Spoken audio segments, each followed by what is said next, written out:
everybody. Welcome back to the NerdNest podcast. I am your host, Bill Fairchild, and I am joined by the full crew again today. Jimmy joined us yet again. I mean, maybe he'll be part of the full crew. Who knows? Jimmy, how you doing today, man? Excellent. Actually, I just fell down the stairs, so not amazing. What? Yeah. Not so excellent. So like, it was like 6 o'clock. My wife was like, "Oh, it's so nice out." I was like, "Man." We took my Dodge Viper out, which was excellent. I'm like having a great Friday.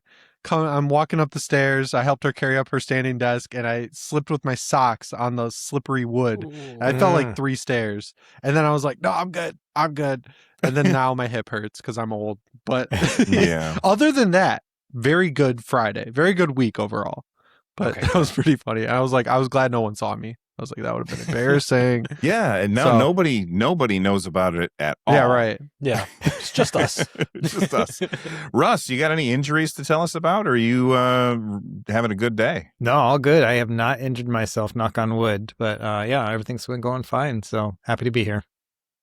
Anybody who's watched the show for long enough knows that there's always a siren in the background. And it's because Russ is right near a hospital, I believe. And so if he does get hurt, he's pretty close. He'll I be can okay. just walk over there.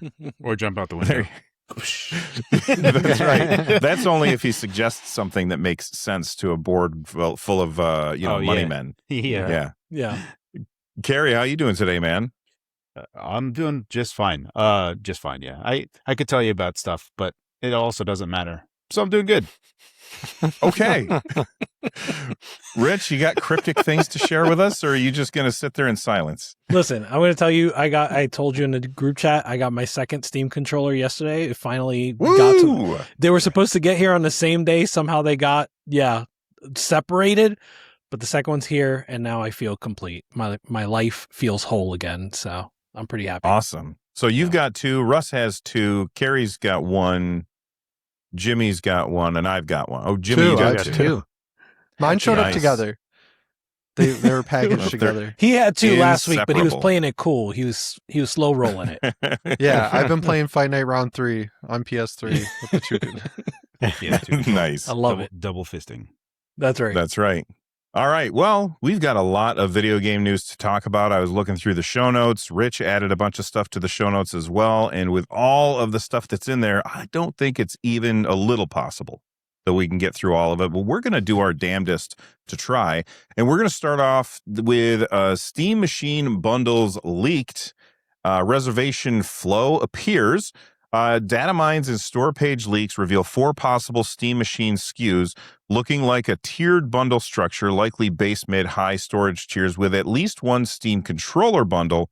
Separately, the Steam beta client picked up new Steam Machine UI text, Valve's quietly writing the storefront wiring. I read that wrong. Wiring the storefront for the reservation flow combined with last week's controller hardware story. This is the 2026 hardware launch finally materializing. Okay, so Jimmy, you put out a video about this, about the 4 things. What are the 4 things that you think that we're talking about here? So just the 512 and 2 terabyte, and then the 512 and 2 terabyte with controller. That's what I was thinking. I think so too. Yeah. Right? Like, what else could it be? Some people were speculating with like Half-Life 3. or frame. Half-Life 3 could be it, right? Like, yeah, it Why could not? be that. Yeah, sure. Make 2026 better. We are desperately looking for anybody to make 2026 better. Please just make it better. I'm begging anybody. Anybody out there listening to us, please. Yeah. But no, I'm with you, Jimmy. I think it's the controller, which I'm very excited about. And that'll be hopefully my third, right? We get the 512, we get the 2 terabyte. And then if you want the controller, you get that too. Maybe, at a bargain, maybe it's only $50 additional. That's probably a little too cope, right? Compared to the, what is it? $100? Yeah, there's no way. Yeah. Maybe. But maybe there is a discount. Maybe. I wonder if Yeah. it's going to, how packaging is going to go. Like, so when the Switch 2 came out, they weren't expecting so many people to buy the Mario Kart bundle. So they started like sliding them in, and they had to Right. redo all their packaging because of it. So I wonder by having 4 SKUs like this, like logistically, if it's going to cause a nightmare for them, if they get more orders in one SKU that they weren't anticipating. So curious to see how they've thought through all that stuff. Yeah, don't forget they're going to have to hold mine back specifically. They're like, wait, which one did he order? And Which one hold is that Carrie's? one? Yeah. Don't send it yet. Yeah. Well, I'm okay. So let's think about this for a second. I think most people who order the Steam machine, they're probably going to want to get the Steam machine and the controller bundled together. I think most people will also probably buy the most expensive one because they don't realize that you could just put an M.2 drive in there. So, like, if you are, trying to get to the front of the line, you probably don't want to order that most expensive one. You probably want to order the cheapest one without a controller so that there's less competition for you. But on the other hand, maybe Valve planned for that, knowing how people behave. Right. With the Steam Deck, it was I think they said they had more of the $400 ones, expecting those to be the most popular, and then everyone went for the 1 terabyte. Yeah. Yeah, everybody went for the The 650 one. Now that you mention it, I didn't. Now I would like them to tell me which one is most available, which one will get to me the soonest, so I can just buy whatever that is. I mean, Yeah. yeah, that's true. Although, well, yeah, whatever. So there's one question I would like to ask all of you guys is, what do you think about the possibility, since there's 4 SKUs and DRAM is so expensive and NAND is so expensive, what if there is like, this one comes with RAM with no disk, and this one comes with disk and no RAM. No RAM. Maybe you have them and you would like to add them yourself. I don't see that happening. I don't either. But if you're- crazy things have happened. That keeps If you're coming somebody up. who's going to buy a Steam machine, Right. generally you're somebody who, like, if you're going to do that, you can just build your own. Right. Yeah, we've talked about it before, but I would love to see a bare bones unit, no RAM, no storage, and then we put that in ourselves. But I don't think it's going to be on their main storage page. I think it would be like an accessories page, or, like your help guide, or, like it wouldn't be a SKU that's easy to find, like the 4 major ones that we're looking at here. So I do want that. But I completely, like you were saying, Bill, like I recognize that most people are not. So. Yeah, they also know it, right? Because Gabe already said Steam Deck, they bought the most expensive one. So that same logic is going to be present when they're making these decisions as well. Sure. So, but yeah, you kind of hope, like there's always that hope in the back for people that are like, man, I have actually, DDR5 SODIMM RAM sitting around that I could just use, which would benefit, that very small population of people. Yeah.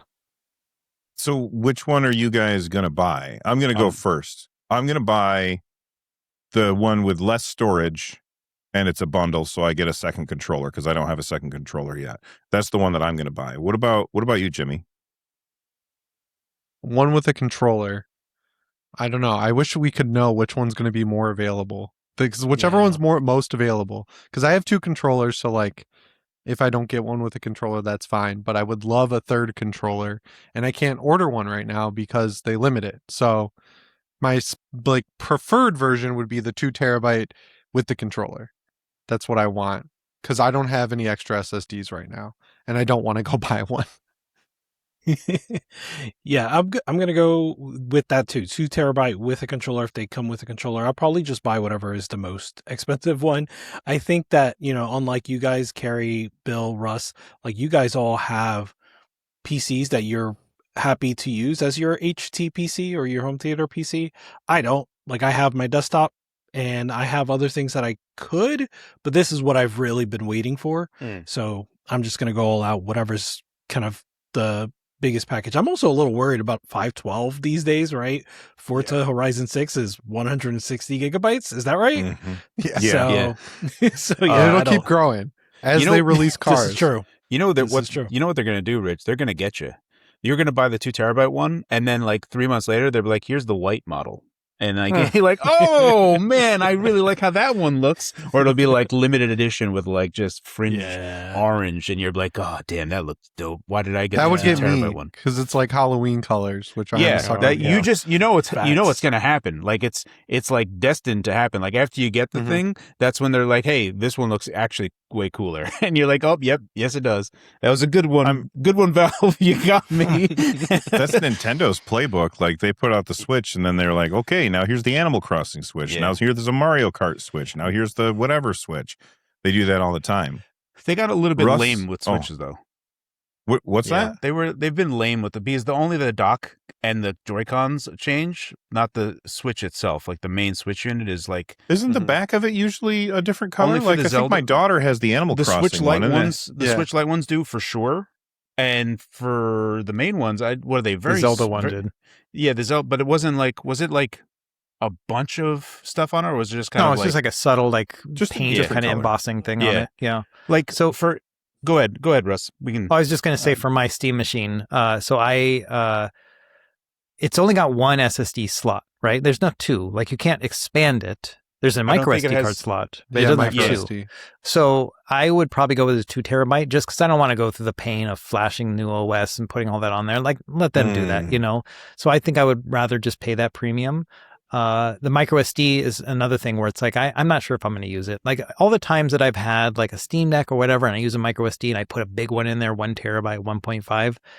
For some reason, those cards are just slower and more unreliable than I would expect from like the other cards that I use all the time, 128 gigs or whatever. So for me personally, I think I would just stick with that 2 terabyte internal storage and then maybe expand it if I need to in the future. But I'm not holding my breath for that. And the other thing for the colors too, I don't know if it's going to be that big of a deal if they come out with a limited edition and stuff because we've got that plate that we can swap out for other stuff. So I feel like we've already got customization options with it, and I wouldn't really care about black or white or transparent or anything like that. That actually surprises me because usually you're the guy that's like, I want to have a white system. Yeah, in my living room, most like my PlayStation's black, my Xbox is black, so like black makes the most sense for me. Yeah, I prefer. For things in the living room, I prefer them to not draw attention to themselves. That's why I love the design of the Xbox Series X, and I despise the look of the PS5, any version. The PS5 is so stupid looking. So I got the dark plates on mine. Yeah, so that's like it's like full blackout. I'll tell you, like I had the analog 3D, they sent it to me, a review unit, and I was like, I'm going to get the white one, and so I gave away that review unit. It was black. And then I paid $300 or whatever to get the white one. And I hated, like, I'm like, why did I do that? Like, it was the dumbest thing. Just threw my money away. But it's just because the living room setup, I agree, is like, you don't want it to cause attention. And that's what my analog 3D does now. Are you going to buy another one that's black and replace it? They've got enough of my money at this point. Dude, I ordered the red one. I like stayed up, because they released it at night. I ordered it. I 100% Super Mario World. I put it down for like a month. I came back and it just does an amber light. And so I email them and they're like, yeah, it's kind of in warranty. It's kind of not. Give us $150 and we'll fix it. And I was like, well, oh my gosh, this is garbage now. I'm not going to just buy another one at that point if it broke that quickly. Awful. Yeah. So I'm out. I'm out on any analog product. That sucks because they now just I came have out the with AON and I like that. Yeah, they came out with memories today. Like they have save states now with the analog 3D. Too bad. Yeah, actually, Jimmy has no memory. No memory whatsoever. Mine has pain. Yeah, there's something wrong with it. All right, so last week we said, is Steam Machine coming first? We talked about whether or not we thought that Steam Machine would come before Steam Frame. I think that we argued back and forth about this, although I don't know if that was last week or the week before. I can't remember, but that's beside the point. Does this news change how you think about your answer? Rich, I'm going to start with you, man. Yeah, one thing we didn't get to touch on too is that there was also a Steam beta client yesterday. So we're recording this May 15th. Yesterday, May 14th, there was Steam beta client that had the dedicated Steam Machine verified strings. It also had LED bar controls, also had HDMI CEC audio control, and localized some of this stuff into languages. So that seems like, and this is all based on information from, of course, sadly, it's Bradley, top tier Steam course. leaker at this point, right? Yep. Or sadly, it's Bra. I don't know if you guys saw. I saw that. You saw that? Bruh. Linus Tech Tips. It was Yeah, on the on the podcast, Luke called him sadly it's Bra, and it was just hilarious. It's like Point Break edition. yeah. Right. Bruh. So yeah, it seems like they're getting really, really close. We're about to talk about the Steam frame. It seems like they're getting really, really close with the Steam frame. I remember someone mentioning like a July. Oh, Did you guys see that? Yeah, where did that come from? I saw that today, and I was like, So- was everyone saying July now? I was Yeah. working today. I didn't see anything. So Did anybody the- find that? This is July for the Steam Machine or Steam Frame? I don't remember. I just remember Okay. a July The date. FSR thing for July, yeah. Oh yeah, that's Yeah. it. Oh, Yeah. Yeah. that's it. FSR4 for other stuff. Yeah, so RDNA 3, the official drivers on mainline Radeon will be available in July. And there's been people that are speculating, and I think that, that sounds correct. Like, it sounds weird to me for like AMD to be like, here's Steam Machine. Also, FSR4 is available, and it's not going to be available on any of their other stuff. So I think that they want to have some alignment. Also, what I heard was that, like, but like things were blindsided. No one actually knew that this was happening. And when Jack basically was like, "Oh, it's coming out," and it was like, "What? what you say?" Like PSSR 2, that was the same deal. It just showed up. Yeah, so that's kind of like where it is. So there's some semblance of AMD saying FSR4 coming for RDNA RX 7000 series GPUs is kind of hand in hand with other stuff that would feature that as well. So that's where that comes from. I see it as well. And then, if you take a look, like if you read between the lines, they say that RDNA 2 is going to get it in 2027, which is in alignment with Xbox Helix. So like Xbox Helix, and like if you're going to be doing FSR4 on Xbox games, it would be beneficial if the previous generation could do it, because Xbox Series S and X are full RDNA 2 and would support it. So, it's kind of like that. Is like, well, why are you choosing these specific dates? That's the only thing that I could kind of like read between the lines. Not that I know anything. So just because they say, okay, FSR now supports, or FSR4 now supports RDNA 3 or RDNA 2, Specifically, that RX doesn't mean that 7000. I'm sorry? Specifically the RX 7000 series, Right. not the iGPUs. Yeah. Gotcha. But that doesn't necessarily mean that it's going to be as good as it would on No. RDNA. Yeah, exactly. So like hearing that they're going to bring it to RDNA 2, I'm like, and like it's probably going to look like garbage, right? No, it'll look Yeah. great. It'll just perform like crap. Yeah, but like performance, FSR 4 looks better to me at least, and like I've seen other people say this, than quality FSR 3. Like it's a big jump from 3 to 4. So like if you want the performance uplift and the resolution quality, you can use performance mode like on the Steam Deck, and you get best of both worlds, and it looks a lot better than FSR 3. Okay. I almost never use FSR. I always just Yeah. run native. Yeah, I like haven't been using it as much lately. Yeah, FSR 2 and 3 is junk. XeSS is all I ever use. Ever. So FSR 4 is nice, and especially with like the newer stuff, like CashOS, like we had talked about it a bunch of times. CashOS has their own version of Proton 11 that they already flagged the stuff that was brought up before, where there was a guy that works on the Vulkan side, VKD3D, where he put all the work in. He's like, you can just enable int 8 to support FSR4, but that's above my pay grade. So CashOS enabled it. You have Glorious Eggroll Proton GE has it enabled, and then you can just do a global config where you're not doing all the nonsense Optiscaler stuff. You literally just put it in one config file, and then that's it. It's on for everything everything that supports FSR 3.1. Yeah. And if you have GE34, you can do FSR upgrade launch command, and then that enables it for specific games. Exactly, yeah. So you can also, there's a system-wide conf file, so you don't have to do it per game, and don't have to go to the command. Yeah, so I have that on my Win Mini right now on CashOS with Proton CashOS OS Proton 11, but you can feel the performance hit. But I also So- use the 4.1 DLL. You seem like the right guy to ask. So if you use that on Steam OS because it's not immutable, would it wipe it if you got a software, like a firmware update? If Like- so only if you put it in where the spot where it'll bulldoze. If you don't, then you're kind of okay. It's But like if on you your do- desktop or whatever? Yeah, so like where places where you can save files, you'll be fine if as long as you point it there and you can have it be Gotcha. used. Okay. Yeah, you're fine. But you know, Interesting. it's really I don't see Valve enabling it for the Steam Deck specifically, especially because of AMD saying 2027. But that's just me. It's like I feel like also the Steam Deck can use it, especially if you use like FSR 4 and not 4.1. Mhm. 4.1 is better, but it does have a bigger performance hit versus just 4. Yeah. And most people use the 4.0 DLL file. It's so good in Resident Evil Requiem. If you use performance 4, regular 4, Right. it totally cleans that game up. It's like this close to on par with Switch 2 at that point. Nice. I was playing Pragmata last night. Is that how you say it? That's how they say it in the game. Okay.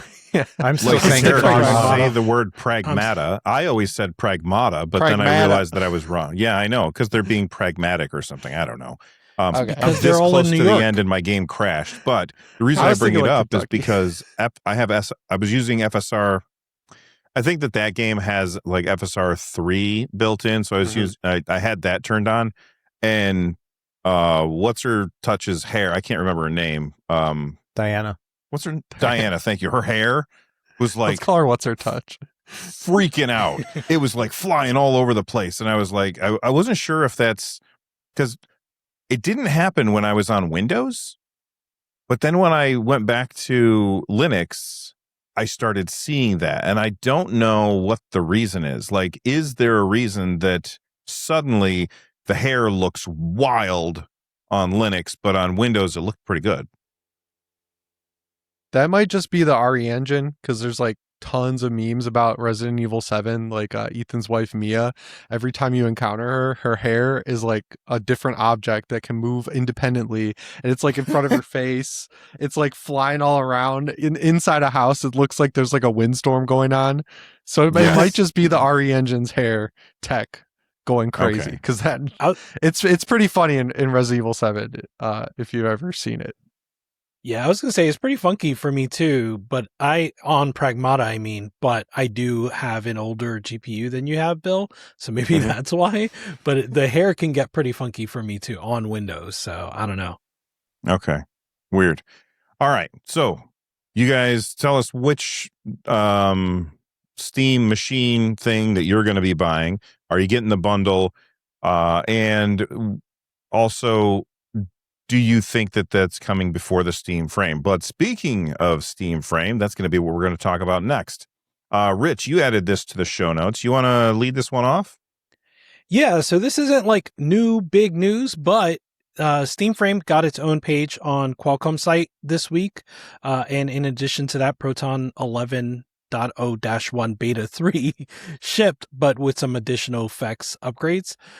So I think just both of these are, again, nothing groundbreaking, but again, more signs that they're getting ready for this Steam Frame launch. I don't know which one's coming first, Steam Frame, Steam Machine. I thought all three were going to come at the same time. Maybe we're down to 2 coming at the same time.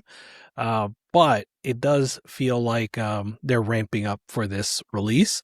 The question I have, and I'm just thinking about like with Steam Frame in general, VR has been on the downswing for quite some time now.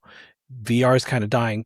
Do you think that just the ability of running your entire Steam library can save the frame and make it something that, people are excited about despite the VR?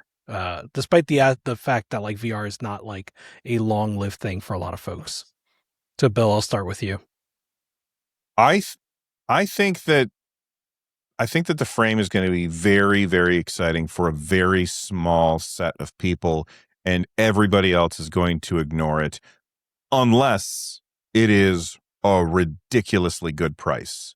And I don't think it's going to be a ridiculously good price. I mean, the most commitment that Valve has said so far was back before Rampocalypse started. Shirts down below.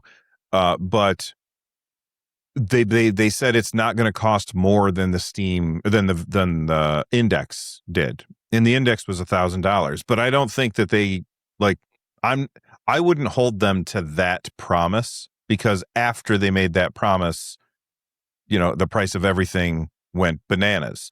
So no, I don't think that the frame is going to bring in a whole bunch of new people. I think it'll definitely bring in some, but I think most people who are interested in VR already have a VR headset.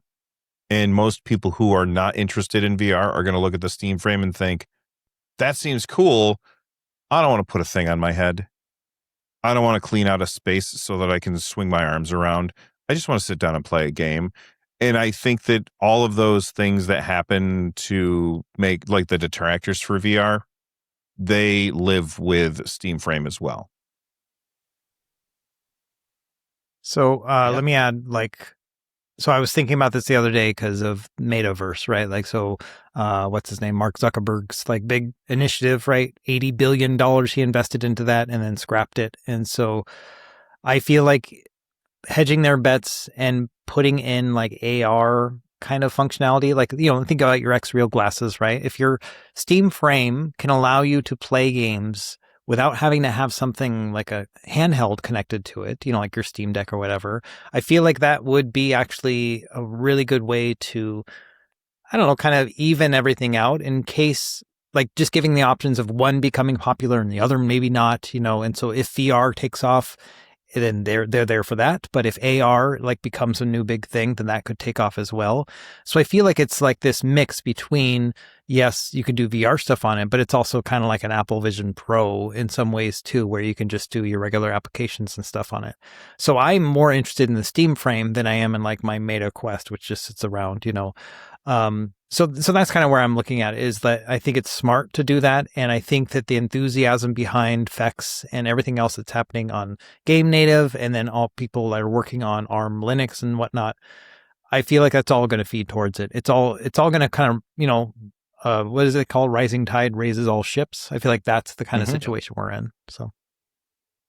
Yeah. When you say, AR, the thing is it doesn't have color pass through. It's got black and white pass through, and I've used black and white pass through, and it sucks. Now, I think, isn't the frame have the ability for you to slot in your own pass through cameras?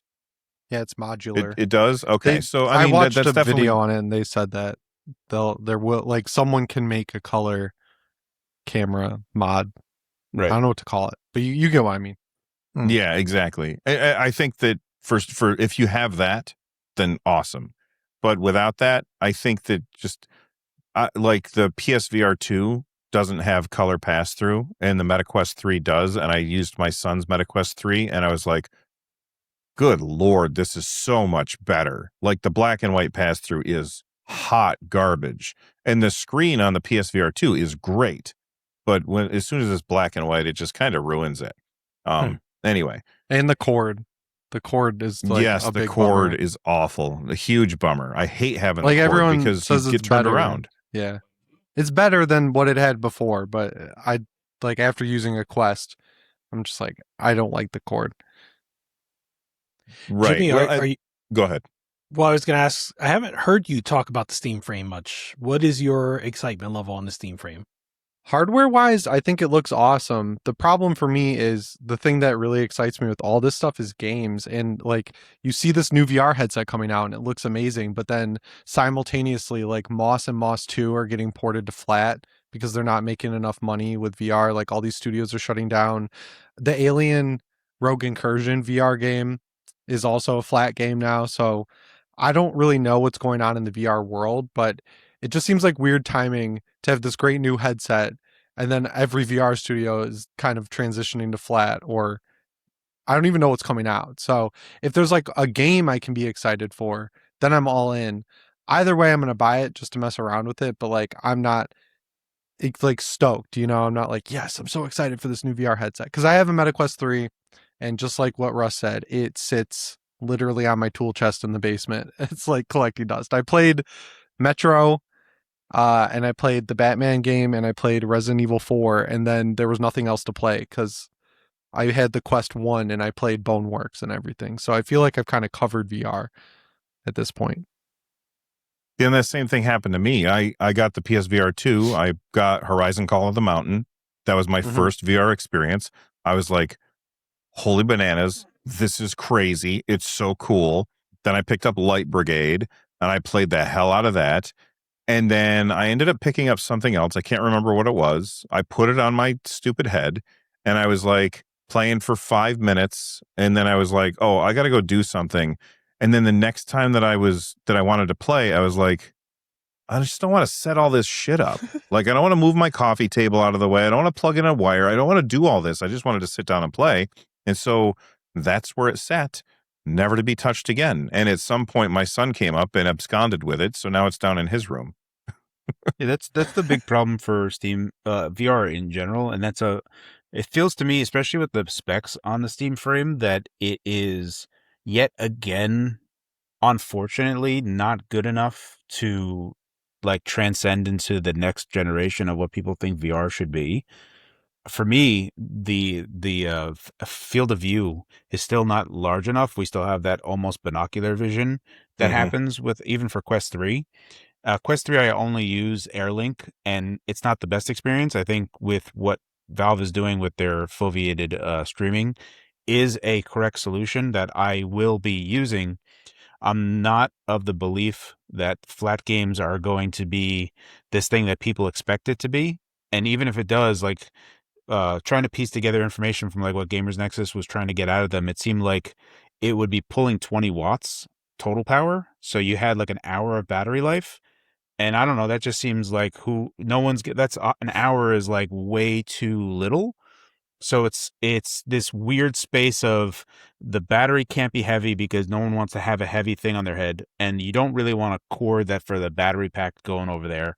You really need something that you put on your head and you kind of keep on your head and it's comfortable for it to stay there. And then you have all the AR stuff. Like sadly it's Bradley. I see all of his stuff and he does crazy nonsense with the Apple Vision Pro. Like he's on a beach just like looking around and doing crazy nonsense, like moving windows around, and it's super cool. And you can see the benefit of having spatially aware, spatially anchored windows and stuff. And Steam Frame will have that, but they have this real challenge of like not just effects compatibility layer is going to be this thing that they need to keep on building. So I just don't feel like the Steam Frame is definitely still a niche product. But what kills me the most is you just know that Valve is going to take another 10 years before their next iteration comes out.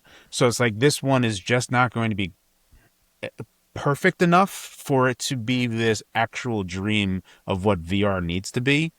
And it'll still be this very niche product is how I look at it at the current moment. Yeah, I think I'm with you on that. And I think the specs of the frame make it interesting in comparison, not necessarily interesting in a good way, in comparison to the Steam Machine, the Steam Controller, and the Steam Deck, where each of those products are not necessarily the top of what you can get, the top of what is available, but there's like a practicality to each of those products, the Steam Controller, Steam Machine, and the Steam Deck. There's a practicality there that like this just makes the level of that product makes sense for a lot of folks, for a lot of people that play video games, right? Whereas the practicality of the Steam Frame of any VR headset that is not the absolute top of the line, it's just diminishing returns very quickly the further you get away from that top of the line spec for VR. Yeah, I'm not even suggesting that they have to push more performance in there because there's battery life considerations and there's weight considerations for the VR helmet. So there's very tight constraints of what could actually be in a Steam Frame. And I think outside of the VR people, there is this very large presence of ARM people that see what the Nintendo Switch does, and they're like, the Steam Frame is going to destroy that. And it's like, you should really pump the brakes there, fella. Like you have these wild expectations that I don't think are going to actually materialize. So I'm thinking it's going to be impressive, but it's going to be something that I think is still going to actually be fixed compatibility wise. Like I have the latest version of Effects and doing other stuff where I have full Linux, Arch Linux I installed on the Flip 2. It's only the 865 on there, but things aren't like super awesome.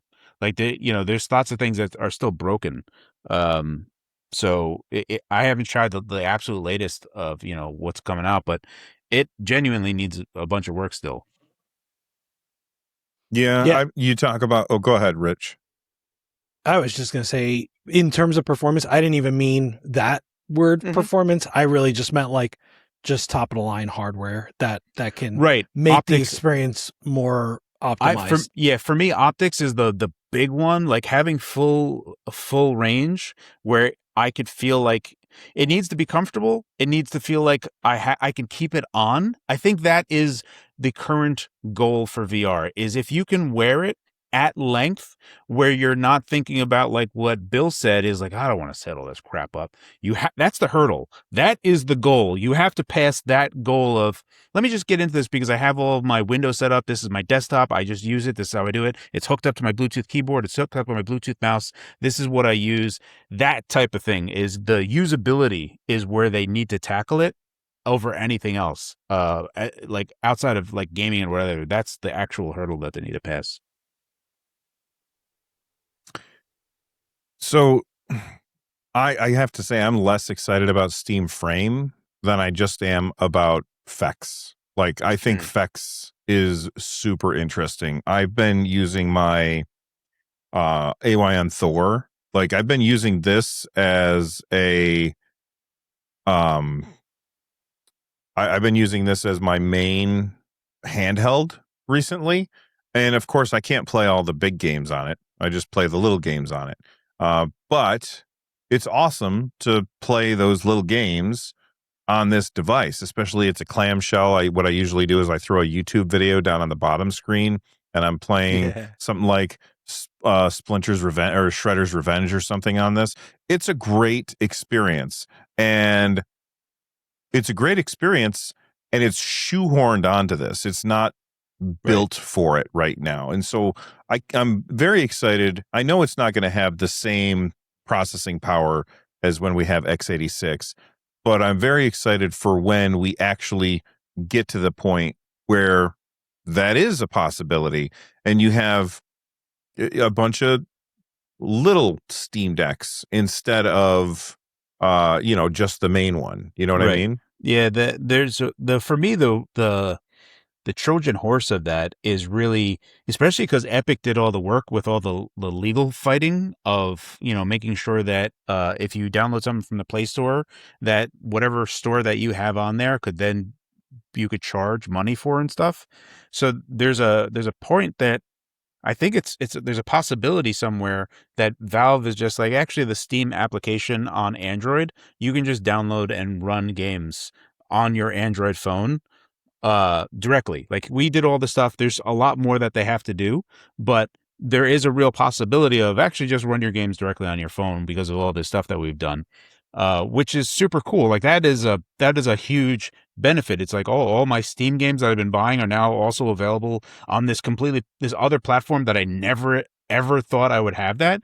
That's like, the beauty of PC gaming is how open the platform is and opening up ever. And then people get to appreciate why owning PC games on a digital platform is like so appealing.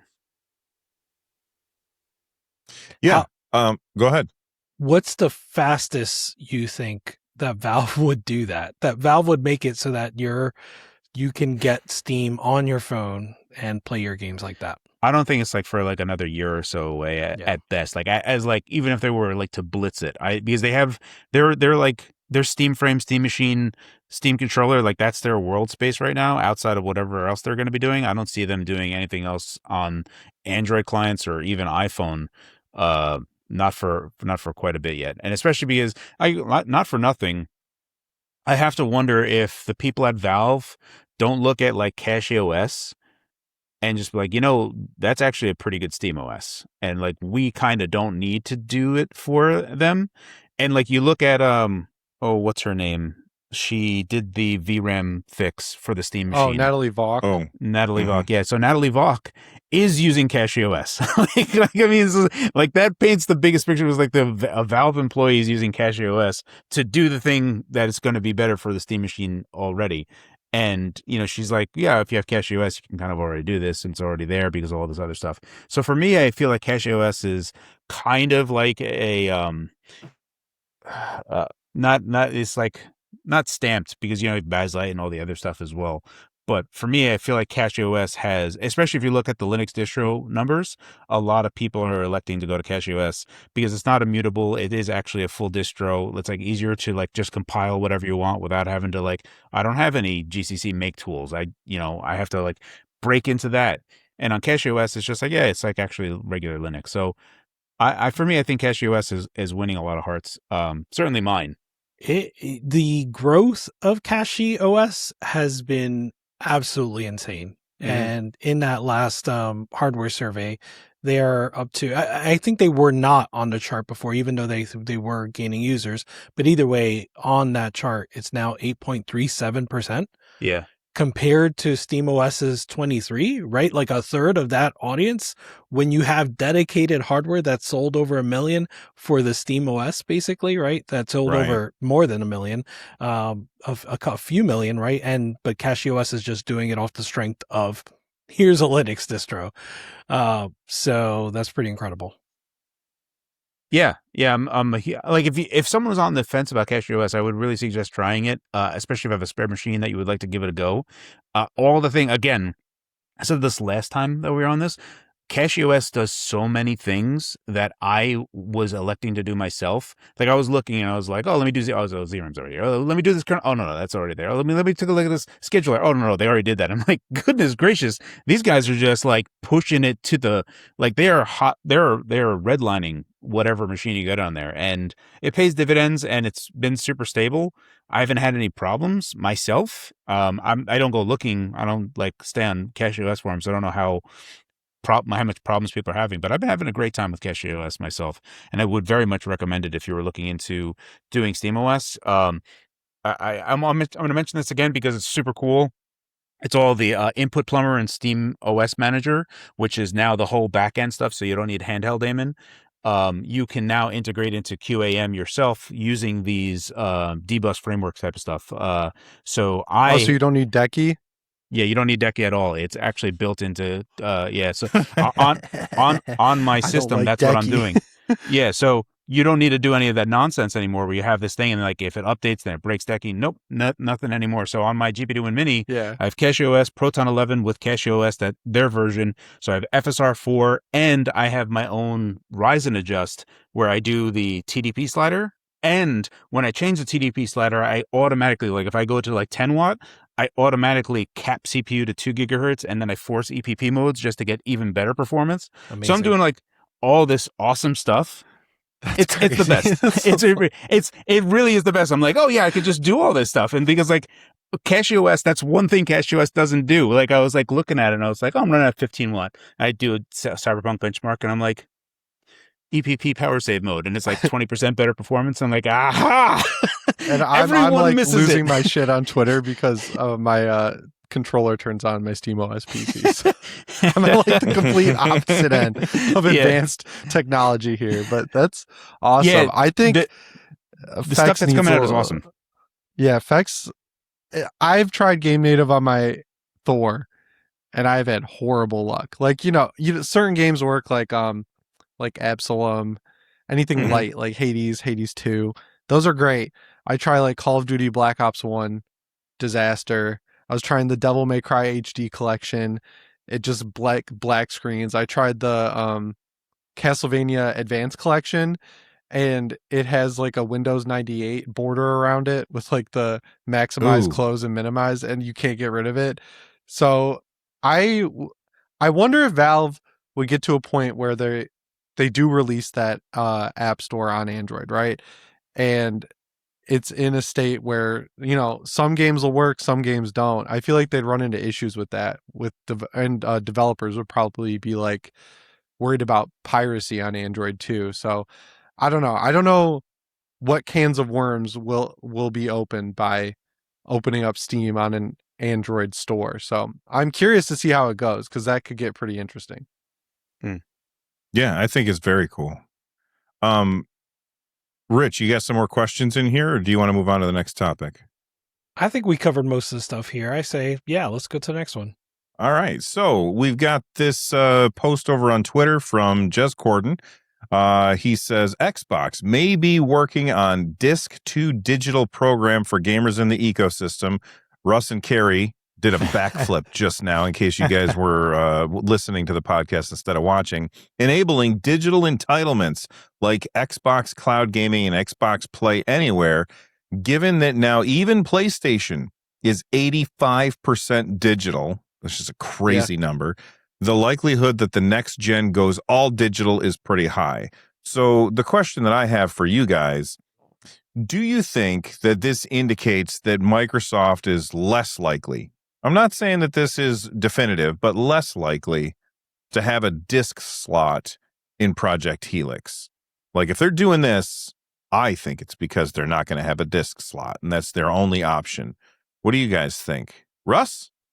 I feel like they're exploring options. That's kind of what Jez is getting into. And in that sense, they're probably exploring taking away the disk drive too. You know, I don't know if it's a thing that, you know, there's probably enough old blood in Microsoft and the Xbox studios to remember the Xbox One days and the backlash they got for all that stuff, where they tried to basically go this route, and they had some pretty good ideas, you know, in terms of like the physical to digital and all that. And I don't know, maybe they've still got some PTSD from that, but I don't know.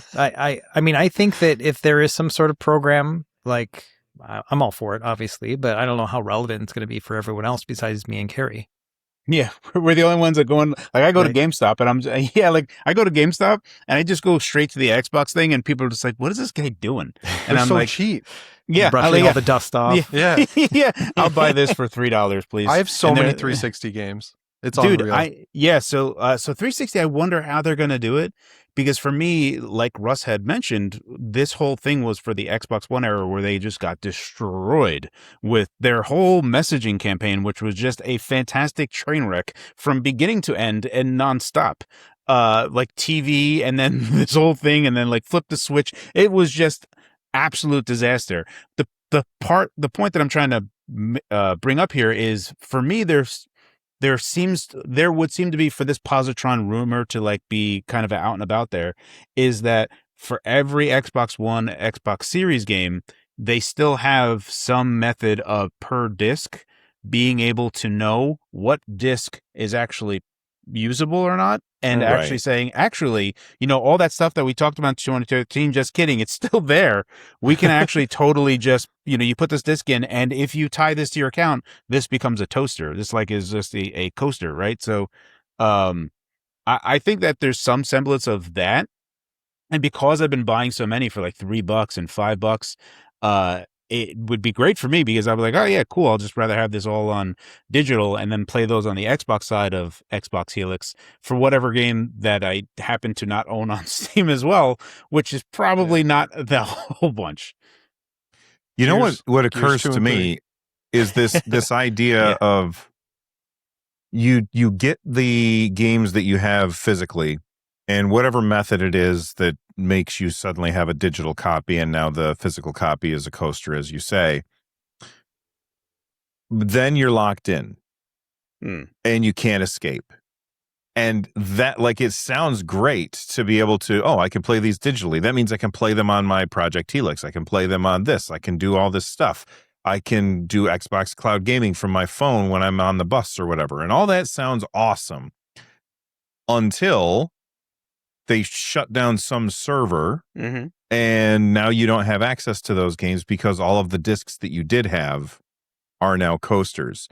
Does that give you any hesitation What do you guys think about that? Russ, I see you got your hand Yeah, up. Is raised that my for hand. this or you had something else? I just had a quick comment to that to add color to it. So I'm imagining Okay. Microsoft sets up pop-up stores, right? So you go to the pop-up store with all your discs, and they're like, "Oh, thank you very much." They tie it to your account, and then you put it in the shredder right behind them, right? It's like going through, and you got to witness it. You know what I mean? Like that's kind of what they I'm look you in thinking. the eyes when they're doing it. Like, It's like the end of Fargo.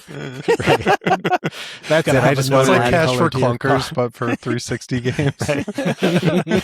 that's so awesome. Yeah. But does that make does that give you hesitation though, knowing that now you're going to be locked in, or are you like, it's okay, I'm just locked in kind on of- everything else anyway? It gives you that basic. Oh no, Oh, no. we Russ has been lost having Russ again. problems. I don't He know if finished we the point, lost though. him. Yeah, I Yeah. did. Yeah. So I'm gonna quickly continue off where Russ is. Hopefully he can come back. But I'm in agreement with him, and I would say that PlayStation still actually has it better with regard to physical. Insofar as he lost power. Oh goodness gracious.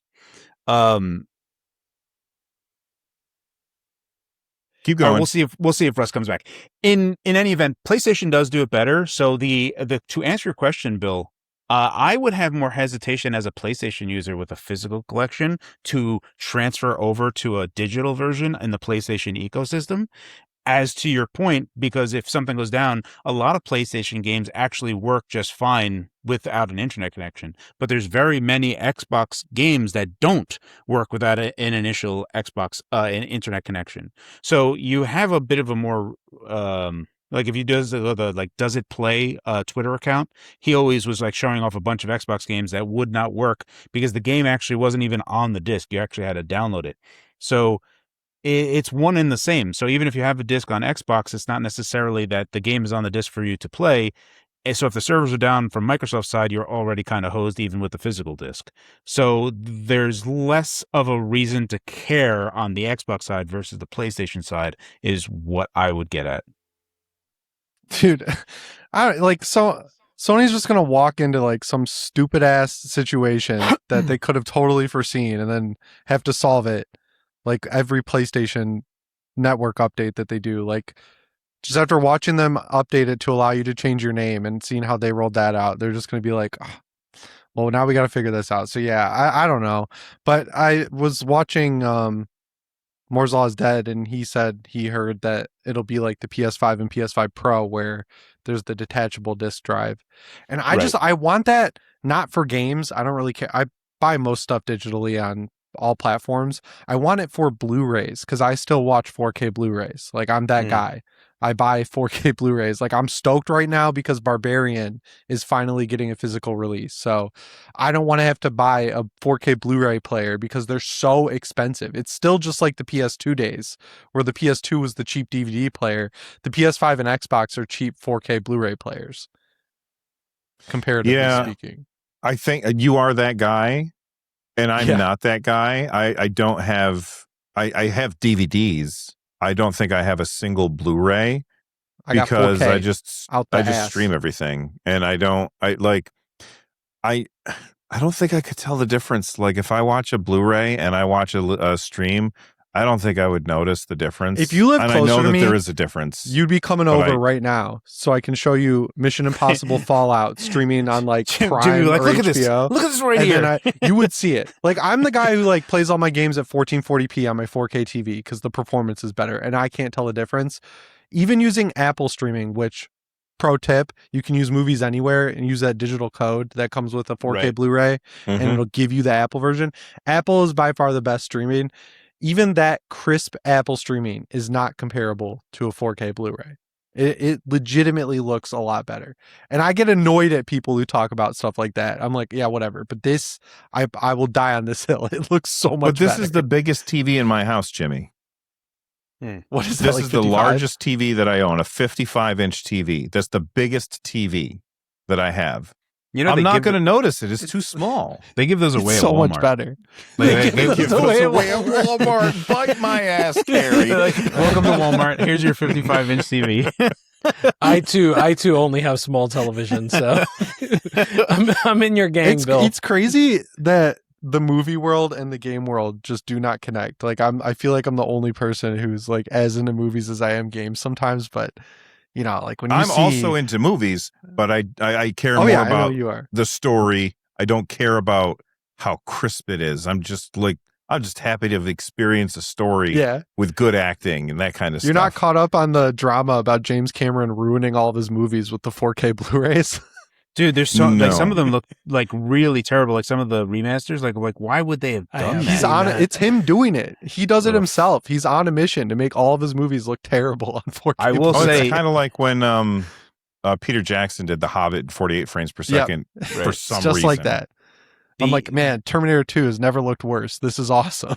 I will say that the 4K version, like the super high crispy version of the original Ghostbusters, I actually like less than Yeah. the less, because when they're like fighting Gozer, you can quite literally see they are on a stage on a painted background. Like it's so clean that it's just like, oh, they're Yeah. actually just on a stage. And And you can when see it's boom mics and stuff in certain movies. it just breaks the immersion because it looks too clean and good. And I'm like, oh man, This is like the first time that I saw Star Wars. Not the first time that I saw Star Wars, but the first time that I saw it like on DVD, and you could see around the TIE fighters the little squares right. Yeah. where they had like cut it out or whatever, and I was like, "Yep, I can see how they did that now." Yeah. Yeah. It's And like then you were where really annoying on Twitter. You're like, hey guys, I saw this. I saw your mistake. This is Bill and from the Nerd Nest. Stay It's rad. cool with Halloween 1 because you can see. Why has everybody got my ass today? You made in it Halloween easy. 1, you can see Michael Myers in way more scenes on Blu-rays. Oh, I we're just getting an realized echo, that. Russ. You got to switch your audio over. Fuzzy wait. Boots, everybody. The storm made it spooky. That's better.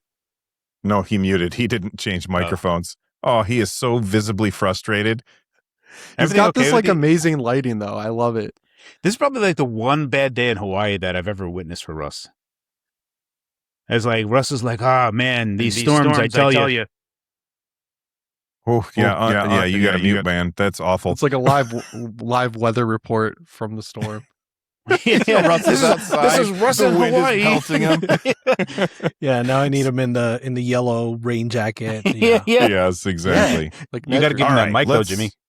Let's get back to where we were, which was video games. So Because if we go on too many tangents, people are going to yell at us. And I'll I go don't back- feel I'll go back to your question. So locked I in. don't remember what I asked. The concept of being locked into the Xbox Oh, One yes. digital system. I'll say for me, I think everyone should be cautious and should like consider it for themselves. But for me, I don't care. Only because I have gotten rid of all my physical games for the most part, and so the ones that I do have are ones that I just want to have access to play. And so, like, if this is the way to have access to play them, then I want that more than I care about the physical game itself. Also, emulation. And by emulation, of course, I mean, never mind. Legal emulation. Like Dante's Inferno. I need my PS3 copy of Dante's Inferno because Yeah, they never released that on PC. Yeah. I guess like Halo 5 would be like a real big one as well. Like there's just games that never came to PC. So there's like, Yeah. there's still that thing of like Xbox Helix is like that magical ground. If the hybrid part of it comes along, you can get Steam games on it, but you can also play 360 backwards compatibility and just have this one box that does everything. That's where the sauce is. So if they can figure that whole thing out, that'll be amazing. You alluded to this basically. If it comes true, perhaps this is only like Xbone and Series supported. You think? Yes, I don't think it'll be 360 because the 360 did not have this method of making a disc into a coaster. Right. Where Xbox One and Xbox Series very much had this plan where you would, buy the game physically and then put it into your console and then that's it. It's toast. Yeah. And they flipped the switch for that before it came out, but certainly there's a real possibility of where, So the 360 stuff, you'd still be in the digital side. For what it's worth, and like what Jimmy had mentioned is like if we were to think about this through the lens of like how PlayStation 5 has the add-on part of it, you could I have like a really busted version of Call of Duty Advanced Warfare for 360. It doesn't play at all, but when I put it into a 360, it's like, oh, this is Advanced War. Do you want to play it? And then it downloads the game. And I was just like, that's sweet. handy. Yeah, like thank goodness you can at least see that it's the game, and it just they don't care to play off the disc at all. It's just like, oh no, we're just gonna, like on Xbox Series, like we're not running off the disc. You're gonna download it, and that is pretty awesome. So, but the disc just needs to be present for it to do its business. You just Well, need let that us know what you Kevin guys Spacey think in the story. comments section down below. We're going to take a quick break, make sure that we've got all the technical bugs ironed out, and we'll be right back and talk more about video games. Hey, everybody, this episode of the NerdNest podcast is sponsored by me. If you didn't know, I have a parody merch store that I've been working on. Right now, I've got 2 designs there. We have When and Rampocalypse, with more designs coming soon. If you want to check that out, make sure that you check out the link in the description down below. And now back to the show. And we're back. Nintendo raised the price of the Switch. We already told you guys about that one, but they are offering an apology almost, it seems like. Actually, what I really think is happening is that Nintendo is trying to push as many Switch 2s out the door because they got to pump those numbers up, so they have a new bundle. I saw this from Wario64 over on Blue Sky. He said Nintendo Switch 2 choose your game bundle announced, $500 with choice of Mario Kart World, Donkey Kong Bonanza, Pokemon Pokopia starting in early June, and you get a download code for 1 free game. Now, I think that this is a good deal. The one thing I'm confused about, can't you already buy a Mario Kart bundle for $500? Because that's what it started with, right? Yeah. So, okay, so then they're just expanding it to 2 more games, right? Yeah. Yes. The Donkey Kong. Yes. Yeah. That sounds correct. Yeah. Okay. It's cool. I saw a lot of people that were happy about that, and I think that they were thinking, so they're raising the price to $500, but they're giving us a free game. I think this is just temporary. I don't think that this is a permanent thing. What do you think, Russ? Yeah, same. I think this is just expanding the options. So if you don't want Mario Kart, you can pick one of these other ones. It's funny because value-wise, if you're looking at the price of these games, the Mario Kart's still $80 and Donkey Kong, I believe, was $70. And then I think Pokopia is like $60 or $70, right? So Mario Kart's worth the most, you know what I mean? But of those 3, I think the Donkey Kong Bonanza has the most like things to do in it, honestly. By the way, I'm not sure you can still buy the Mario Kart World bundle. I'm not sure that was available prior to this. I just looked it up and I can't find it. So I haven't seen it at Target in a while. I always just, when we go to Target, me and my wife, I always just walk through the video game section and just take inventory for them. And I haven't seen that Mario Kart bundle in a minute. Just quick poll for everybody on the show. Do you do the same thing as Jimmy? When you get dragged into a store, do you I got to stop by the video game section, even though I never buy anything from there? 100%. Yeah. There's another aisle. Could you guess what the other aisle I go to after is? TVs. Tools. Legos. I want Legos. Okay, I thought because better. you're a car guy, you would go and look at tools and stuff. I look at the Lego Speed Champions. I have a big collection of those little I stupid don't cars. know what that is. They're like $30 and they make Lego sets of real cars. So I have a Challenger, Ferrari. I'm like, I got a Ferrari, guys. But yeah, I like looking at the Lego. I look at them like dads look at tools because I'm a 40-year-old or 30-year-old baby. Yeah. Love it. All right, moving on. Stop Killing Games, ESA. Rich, you got salty in chat when you sent this to us. I won't say what you said, but you can say what you said if you want. What'd I say? Fuck ESA? I don't remember what I said. Yeah, that's what you said. That's exactly what you said. And I was like, yeah, I agree. Yeah, man.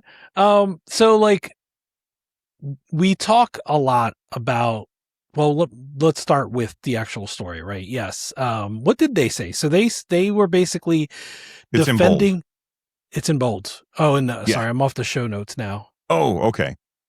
I was Just so going you don't off have of to memory. paraphrase, so you actually get the answer. I'm almost there. Want me to read it real quick? Yeah, go for it. Many games depend on evolving technology, licensed content, and online systems that change over time. Assembly Bill 1921 could force developers to spend limited time and resources keeping old systems running instead of creating new games, features, and technology. In the end, this policy doesn't reflect how games actually work today. This bill sets strict rules that could ultimately mean fewer new and innovative experiences for players. That was a great Carrie, the way that reading. you read that made me want to throw up in my mouth. Good. It was like those ads, those fake ads in like a Terminator movie or something. Like it was that. Yeah, that's Buy that that, for $1. Yeah, the SUX 6000. Yeah, Yes, totally. Perfect.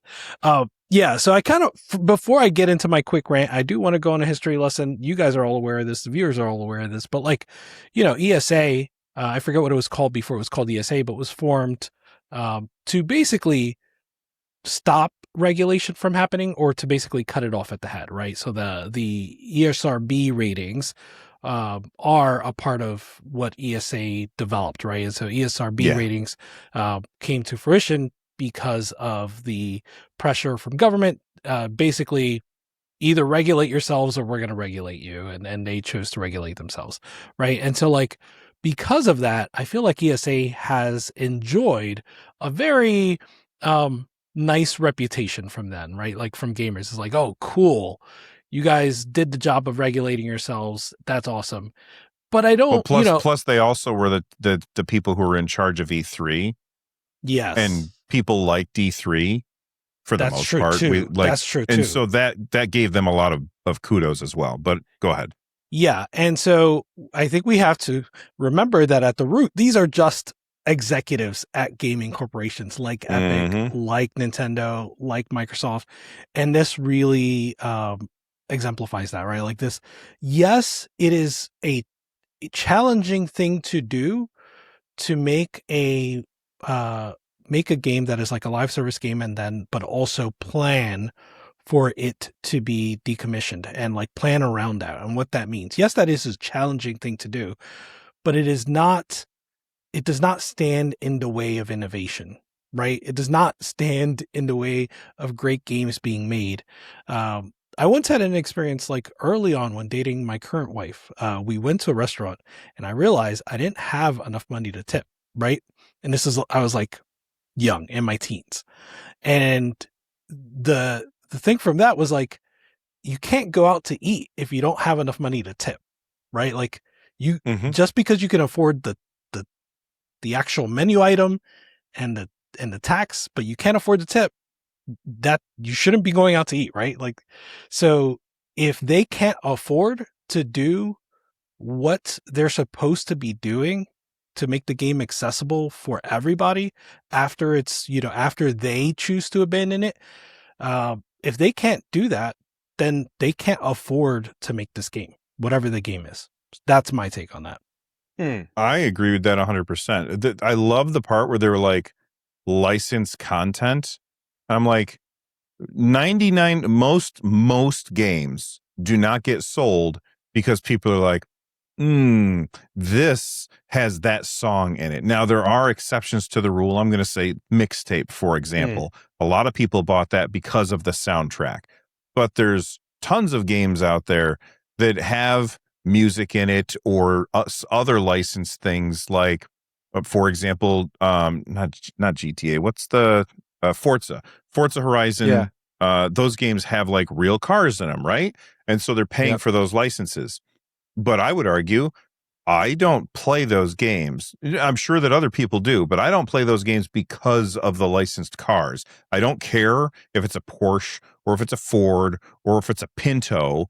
I'm just in a car holding a trigger and trying to keep the line blue. That's all I'm trying to do when I play that game. I don't care that it's that. There are people that do care, but I don't. And for them to say, well, we have to use licensed content like their arms are chained, like, screw you. That's such a bullshit excuse. I also think that the idea of licensed content being this like timed thing. Like, oh no, it's licensed, but you can actually only sell it for like 2 years, and then that's why games are getting delisted because of that nonsense. I feel like that whole thing just doesn't make any sense. To your point, Bill, no one is like, oh, I really want to have this game, and it's because of this. There's Forza games that have gotten delisted because of the licensed cars and that stuff, and I feel like there should just be greater pushback of like, hey, actually, this game is just this game. It is not a forever ongoing game that will just go on into perpetuity. We have to sell another game. So when we get the license, it is into perpetuity for this game, not for the next game, just this one. And, like because like Guitar Hero, I would love if Guitar Hero could come back, but I'm sure that is all types of caught up in different stuff. You can still play it if you have the disc version of it, but that's like, why is it that if I have the disc, all of a sudden that becomes like okay, whereas the digital version, something's like, oh no, Right. that's a whole different thing. I was gonna say, like, I support everything you're saying, Carrie, but that's also like they're shifting the goalpost, right? Because even taking away what you were saying, which is to say, even if a game that goes on sale gets delisted, that still means in the scenarios that exist today that the players that bought that game can still play it, right? Yes, right. exactly. So and that's what we're arguing for here. We're not even trying to say licenses should exist in perpetuity, although I agree. I think there's room for that conversation too. All we're saying is we bought the game. Right. It includes licensed content, but we already paid for that. Yeah, it's such a bogus thing. Like, I don't know how you can even get into the whole thing of it. It does aggravate everyone that even listens to it because, there is content. What was it? I think Monty Python and also Doctor Who. There's some like British TV show where they recorded over a previous episode.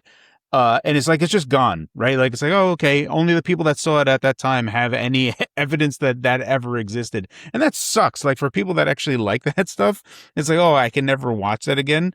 And certainly you can feel to your core, like, oh man, that would be nice if, that wasn't just obliterated from everything. So I regularly will fall into a rabbit hole on YouTube where I will end up watching these, 15 facts you didn't know about this old 80s TV show or whatever, right? And I recently watched one of those, and it was about the Drew Carey show, which you basically can't get anywhere because when Drew Carey show was on, they constantly had like musical numbers where they were like, okay, we're going to, like, they had Moon Over Parma was their song for the beginning, and then they had Cleveland Rocks as their intro song. And you just can't get those shows anymore because none of the streamers want to pay for the rights. And that's the same thing with the licensing. But Rich, you bring up a really good point. The licensing isn't the point. The point is stop turning off the servers without giving us a way to keep playing the game afterwards. And I've seen a lot of times where companies do the right thing. Well, not lots of times. I've seen a few times where companies do the right thing. Like when originally the company behind EverQuest was suing Daybreak Studios, I think. They were suing Project 99, which was the way that you could, like, it was a fan-hosted server, basically a server emulation, so you could play EverQuest as it was back in 1999, which is somebody who put stupid amounts of hours into EverQuest. That was really, really cool. But then eventually Daybreak Studios said, you know what? Go ahead. Do it. We don't care. Because they realized they're not losing any money. And all they had to do was just back off and say it was fine. All that this bill is saying is give us a way to keep the things that we paid for, because in no other industry does somebody come by and say, you paid for that? Well, you don't own it anymore. That's too bad for you. Yeah, there are like plenty of games that could really use this. I'm glad that the Crew 2 and the Crew Motorfest are getting, the offline mode, and it seems to work pretty well. But like Diablo 3 and 4, I'd love to have an offline mode, and then how much content was removed from Destiny 2. And on the licensing front, with Forza specifically, The car companies, I don't understand how they have Microsoft bent over a barrel so hard when they have so many copies that they're selling of these games, because it screws up customization in the game. Like they have to be really limited about what parts you can put on the cars. And like even certain, I think Ferraris in Forza Horizon have like no aero options, like no body kits at all, because, they say you can't do this. And then, but Need for Speed traditionally allows you to just do whatever the hell you want to your car. So I don't understand who's making these deals at Microsoft, but they seem to be not very good at it, because these are constant complaints. Like removal of the Forza Horizon games really sucks.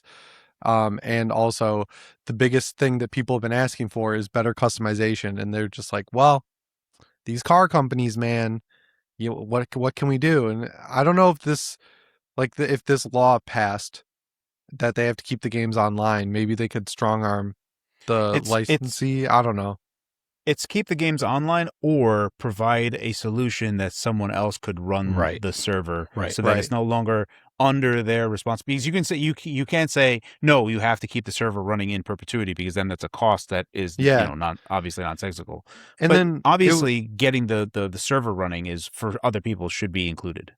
And I'm sure that's what's stopping them from bringing Forza Horizon 1 and 2 over to PC in any form, right? They're not going to relicense all that music and relicense all the cars, but I would love, other than emulation, which is fine, I guess, I'd love to have that Colorado map on PC, but it'll just never happen because of these licensing issues. All right. Well, let us know what you think of Stop Killing Games and the ESA. We're going to move on and talk about our next topic. And that next topic is Sega decided, you know what? We're going to make a game. We're going to make a game that's going to cost $882 million. We're going to call it a super game. We're going to develop it for 5 years. And then they decided, you know what? Screw it. We're not doing that. And they basically quietly canceled that. I'm never somebody that celebrates when a game gets canceled. I always want every game to succeed. I want games are art, and even the games that I don't like are art. And I want games that I want people's work to come to fruition and be enjoyed by people who might enjoy them. At the same time, Sega was like, it's going to have NFTs in it and all this stuff. And it was just very shady seeming to me. And I'm a Sega fan. Like, I'm very excited for when we get Crazy Taxi and we already got Shinobi. We've got Golden Axe. What else was coming? Are they doing that Streets of Stranger Than Rage. Heaven game? The new What about it? Yakuza. Are they doing that? Is it the Yakuza people doing Stranger Than Heaven? Because that looks really cool. Yeah, but that one didn't. That's not this super game. That's something else. Yeah. I thought you were just listing cool Sega properties. Oh, right. Yeah, I guess I was. So anyway, Sega has decided, you know what? We don't want to do this quadruple A nonsense. What do you guys think about that? Rich? Yeah, it's awesome. So I think the big thing here is it's not just Sega. Obviously, we've talked about what happened to Marathon. We've talked about what happened to Concord. I think overall there is a trend of not really having enough room in the market for these GAAS games. And these GAAS games were a lottery ticket. But that lottery, the odds have gotten worse and worse as the years have gone on. And yes, the payday is huge, but it's not huge enough when you're paying $884 million apparently to get in the game, to get a lottery ticket, right? And when's the last time somebody won that lottery? I got two names for you. Oh, Arc Raiders is a good one. That's a third. Okay, yeah. Marvel Rivals. Okay. Helldivers 2. So those are 3 games, but I think these are all exceptions to the rule, right? I don't think that they won the lottery though. I think they all did well, but I think Fortnite is winning the lottery. I don't think that what those guys did is they succeeded. I don't think they won the lottery. I think that's fair. I don't have a bone to pick with that. I think that's a fair assessment. And then on the other side, we have Concord, Suicide Squad, X Defiant, High Guard, Marathon. right? Marathon. Marathon did announce some new plans, PvE which mode. yeah. So good luck to them. Ooh. I said it last time. I do want that atmosphere, that art style. Like, there's so much there, so much potential there that I want to see it, come to fruition. I don't have no love lost for whatever this Sega thing was, and yeah, Right. I'm fine with this. Yeah. Everyone's. It's like a bad time. I will say it's genuinely surprising to see how good Forza Horizon 6 is doing, even though it's like only people that are paying the more expensive price to get on Steam. So there's like 160,000 people were playing for the more expensive version. And, it outside of that one thing, it doesn't seem like everything is all that rosy. You have Saros not showing that it has good sales numbers. The God of War 2D game kind of just came and went, and everyone forgot about it. Yeah, it wasn't very good. I forgot about it. I did too. Yeah. I mean, like, there's like, these are like, oh, it's an exclusive game. And it's just completely out of everyone's head. The Horizon GAAS game that's coming out, I got an email again today where someone's like, me too. hey, we're coming out with this, don't forget. And I was just like, delete. What are they doing? Yes, it's. But Forza's not really like a super live servicey game because it doesn't No, have battle passes. I'm just talking about just like general game stuff, like the numbers it has offline, of where which is things cool. are. Yeah, I'm just saying, like, it. There's just been a lot of like downwardish trends lately. Where Arc Raiders just announced that they're switching to 2 updates a year. Which Right, what was it big, before? that's a big slowdown. like every month they were doing updates. Oh, wow. Oh yeah, that's And now that's a the next one's in giganto- October now. Wow. And Yeah, that game, I just saw Sony has like a player count system now that shows you in the past week how many players played the top 10 games. And Arc Raiders was still pulling like 1 million people on PS5. I don't know what it's doing on Wow. Steam, but like That's I'm you're looking playing right now. 1 million people and you aren't Is it- making enough money to continue pushing out maps every month. Like that's kind of crazy. Is that 1 million So- like monthly? So monthly average users? I think it was the past week. It had a Weekly million average players. users. They say players, so like I don't. However you want to calculate that. I'm but- I'm gonna assume that's like not concurrent, right? They just had that many. Yeah, come in the through past week. week, 1 million people played it Yeah. on Okay. PS5. Well, let me ask you guys a question. All right, I'm going to do the thing that I always do. I'm going to pick one of you. You guys are you're gonna make a prediction. The other guy's got to do over under. You guys ready? All right, Jimmy, I'm putting you in the hot seat, buddy. How many people do you think are playing Arc Raiders right now on Steam concurrently? 97,000. Okay, Russ, over under. Under. Carrie, under. Rich. Under. My guess would have been around like 60. I was gonna say like 80 to 85. Yeah. I was gonna 80 go on the high 96. end, and it is a Friday night, so Yeah, Yes, it's I mean, it's Friday. a Friday night. Yeah, and they just have that's new true. content. That's true. Oh, That's I didn't know they had true. new console. Ooh, I'm still going under, but that's true. Now I'm questioning it. All right, what do we got, Bill? 67,860. Whoa, you guys are on. That's crazy. Yeah, I love don't that know. that little over under game. That's always fun. that's a good Yeah. game. Yep. All right. What's Marathon at? Like 6,000? yeah, let me 15,000. 15. Yeah, it's Yeah, I was 15. gonna say K. around That's 10 to high. 15. Yeah, Uh, We have been I'm getting looking right now. destroyed Oh. in that game. I'm sorry, it's not 15, boys. It's 10,000. Ooh. Ooh. Well, actually, Yeah, it was 15 no, I'm last sorry. It's week. 11,000. 11,000. Wow. Yeah, it's still brutal. Yeah. The do. fact that you said that they got PvE content coming out is very exciting to me because I have zero interest in playing against the sweats. Yeah, Dude, it's all definitely sweats the right sweats. now. Yeah. It's all sweats. It like I've logged on 3 times this week and it's just like we do Outpost and then, we're just dying. It's brutal. It's like freaking Vietnam. It's unreal. The only thing that comes back to my mind is that the time when I would say that you have to whisper in their ear, "Thanks for the candy," after you kill them. It's like, so when you say the sweats, that's what I think of. I think of people just like, teabagging and stuff, but it's just like the next step of that. I'm glad no one uses prox chat in Arc Raiders or in Marathon because Oh, if with the amount I've been dying this week, if someone just said one thing, I would be banned. I know it. I'm positive. I like it in Arc Raiders because in Arc Raiders, it's just like, you're like yo, you friendly? Yeah, I'm friendly. And then you guys are running around together, and next thing you know, you're helping each other out and you're asking each other for ammo. It's awesome because We our are in creators different is lobbies, my friend. we are in very different lobbies because of the aggression-based matchmaking. Like when I play, it is puppy dogs and rainbows all day long. I'm in the Walking Dead Nobody's servers. shooting each other. like, are you friendly? The guy will like put your gun to my forehead. Like, go ahead. Like, I'm so friendly. Here's some ammo. Fill her up. I'm just picturing that now, just putting the gun right to. Yeah. Yeah. Look how friendly I am.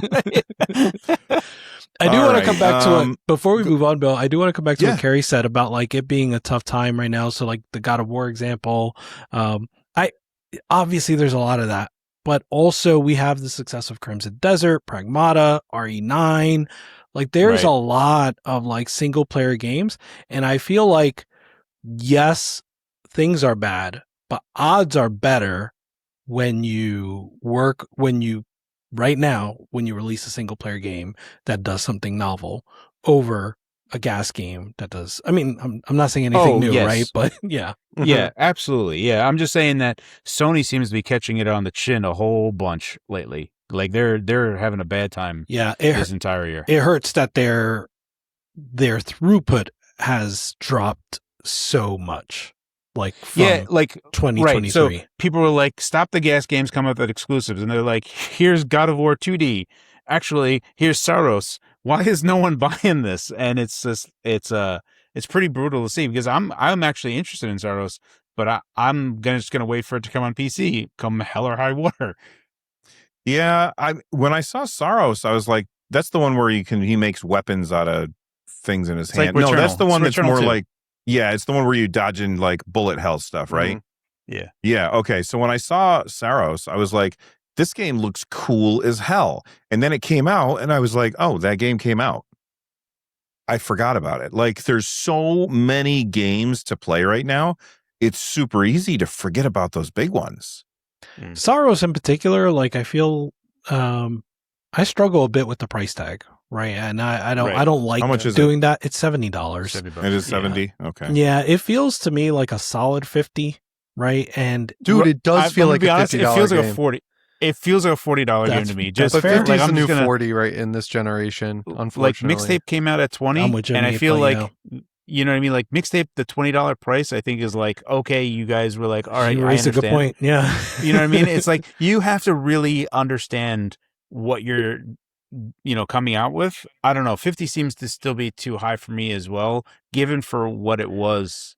And to only be on PlayStation. Let's just say 40 to 50, right? I think we're in the same ballpark, and I think another just ammo for that is like this also had a relatively short development time, and I don't want to penalize them for that. That's not my goal, but I think if you sell it at 40, you sell it at 50, you overall end up making more revenue. I'm not a business. I'm not a CEO, right? But that is my thought is that you overall end up making more revenue because you have more copies sold, and in the end, that's going to translate to more profit. That's my thought. There, a small tangent. This happened a long time ago with Penny Arcade. Penny Arcade made their set of games, and they made the first one, and then it was like episodic. Remember when like games were like going to be episodic? And great games, by the way. Yeah, but I had like I did not want to pay $20 for each episode. I was like, I'll pay $20 for the first episode, but like this is just more of whatever. Like this feels like just DLC. I'm not going to pay $20 for each installment. And I was like, is this a $20 problem on the Penny Arcade forums? And a lot of people were pushing back, like these are fans, and they're like, I'm just going to pay top dollar for it. And I was just trying to explain, like, I get where you're coming from, but at the same time, this game is like Returnal ++. Like you are for sure using a lot of the stuff that you already did in Returnal. So let's not pretend like you were starting from scratch and doing whatever. Like God of War Ragnarok is for sure a superset of the 2018 God of War. But that's a big tentpole title, and that game is huge. Like, okay, I get it. I don't know how big Returnal is, but there is some semblance of you guys are reusing stuff that you've done to some degree. Breath of the Wild, Tears of the Kingdom. Yes, Tears of the Kingdom is like 3 Breath of the Wilds when you think about the layers of them. but you also have that same kind of thought in your head. You're like, is this just like super DLC? And that's the part that I can't escape out of my head. It just feels like, okay, I bought the main game, and now I should just pay a smaller price to be able to play Spider-Man this. 2 was like that for me as well. Like I think they for a lot of they people. touched it up, but it's the same New York City, and I mean, $70. Insomniac can only do so much, right? Like, Yeah. they're like, how many times can we repaint Spider-Man? It's like, They're quick, like, we had it in make him Brooklyn. Wolverine. It's like, oh, I always felt the same way with the Grand Theft Auto games on PS2. I always felt like Vice City and San Right. Andreas were just like 3, but in a new area, and I always thought that they were just continuations and not like full on independent games, and I can see that there too. Yeah, that doesn't really bother me as much. Like when I play a game, I don't really care if they're reusing assets that they've used before because all I'm there for is, am I having fun in the moment? Right. And not, oh, I've seen that street before in Spider-Man as I swing by. Because guess what? All the streets basically look the same anyway because I'm not looking at that stuff. I'm looking at the enemies. I'm looking at the telegraphs. I'm reacting to whatever's happening on the screen, all of that stuff. And so that never really bothered me, but I can see the argument that you're making. Yeah, I'll take it a step further. I also don't care. I not only not care, I would advocate for it. I think Majora's Mask is so much better for being just a remix in terms of assets, right? But I think what I was trying to say specifically is that I'm an advocate for that, for reusing assets, for reusing, pipelines, specifically so that you can make games and in a quicker cycle and therefore more cheaply, right? Mm-hmm. And so I also want them to pass on that savings to the consumer. And so I don't think personally that at least for me, when I see Saros, I just don't see it as a $70 game. And I suspect a lot of people are feeling the same way. Dude, that's so smart. I can't believe I've never thought of that. But either Returnal or that should have been cheaper to usher people into that style of game. And then that if Returnal was $40 or $50, then you can charge 70 for Saros, right? Like you bring in a big pool of people, get them hooked on it, then you charge 70. But yeah, I agree. It just doesn't feel like a full price type of experience. I for sure bought Tears of the Kingdom. I bought the special edition, but that's because I'm a Super Zelda fan and I was going to do it. I'm in total agreement, but there's a part in the back of my head where I do weigh that, and it really depends. Like for me, God of War Ragnarok, I'm like, oh yeah, of course that's a full price game. But Saros, in my head, I'm like, is that really there's you guys made this game in 3 years when it takes everyone else 7? And no problem, but we also have to factor in that people are going to $70 games are for big tentpole releases. They are. You know what I mean? I just feel like there's a give and take to this relationship where you kind of have to kind of feel that out.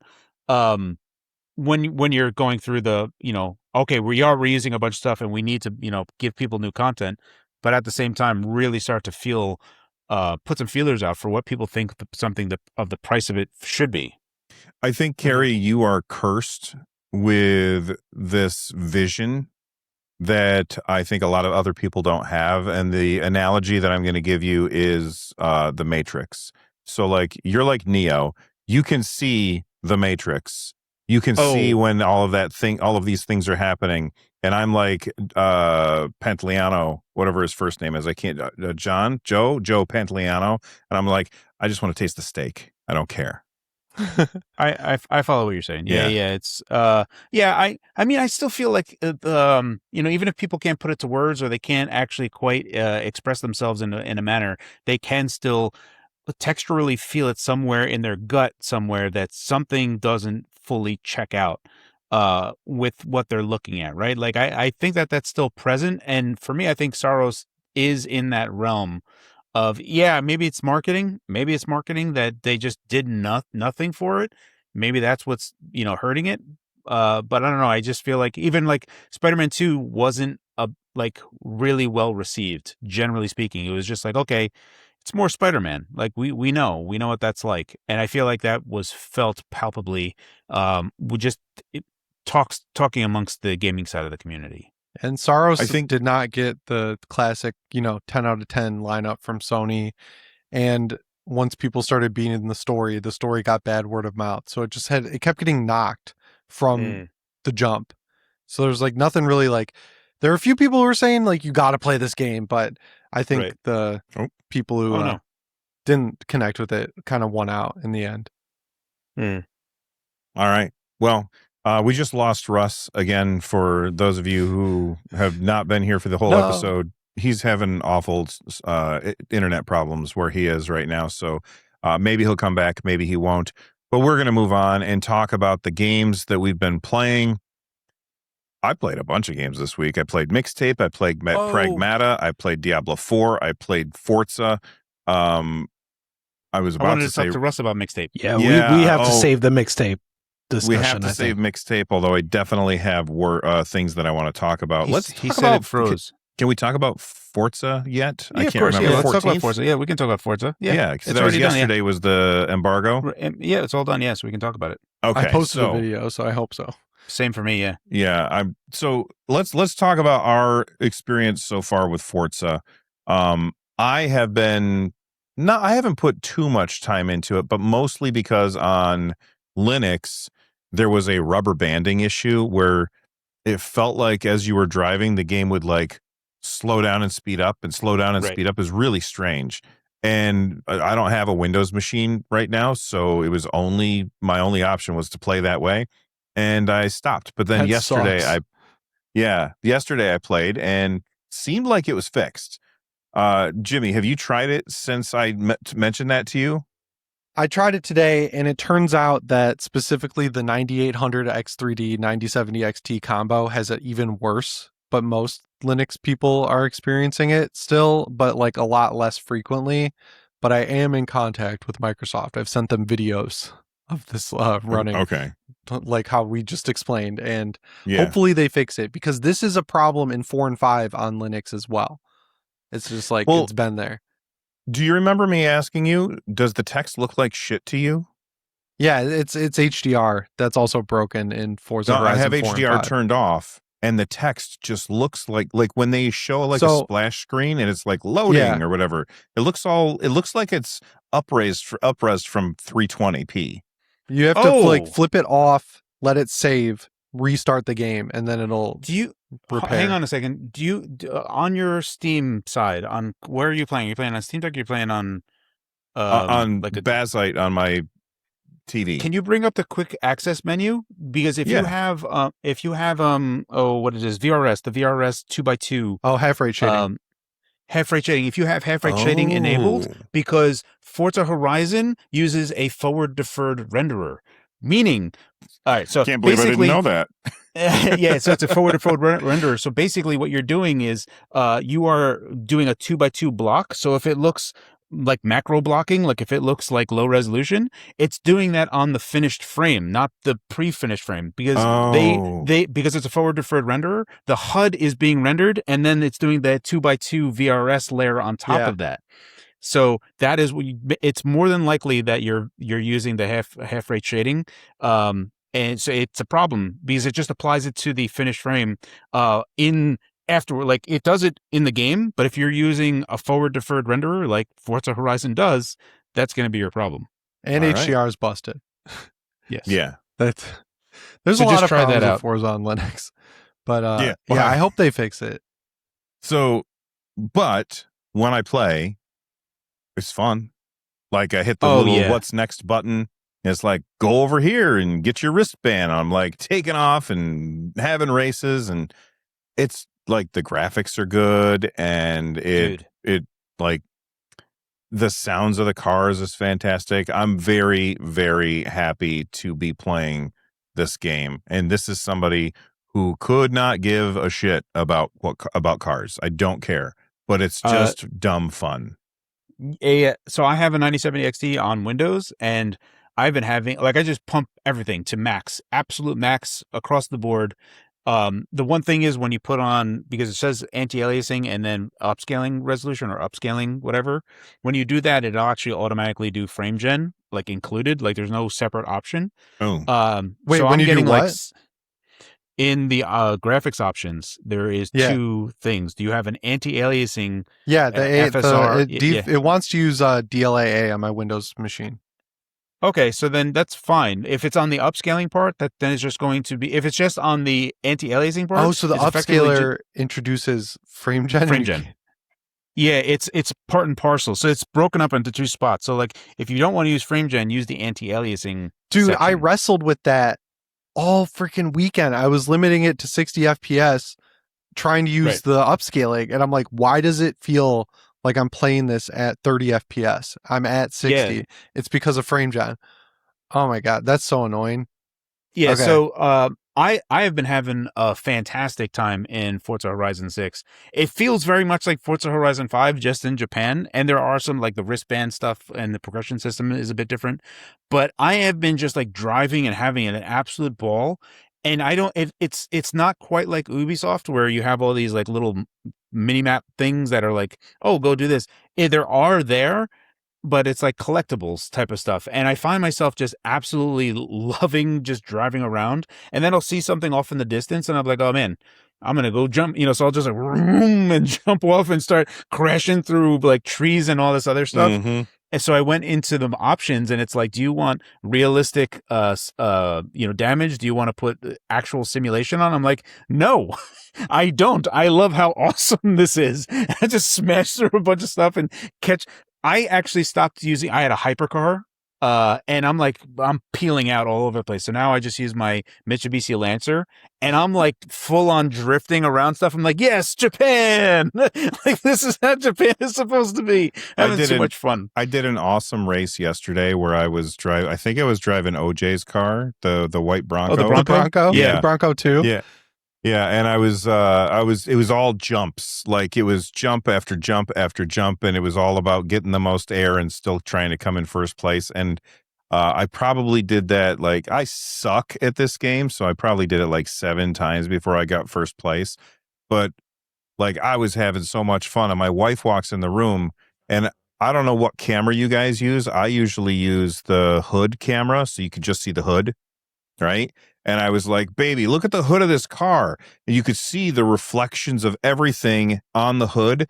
And as I was driving through water, there were a bunch of water droplets on the hood. And they're as I'm driving, the water droplets are moving towards me on the hood of the car. And I was just like, this is absolute cinema. It's just so good.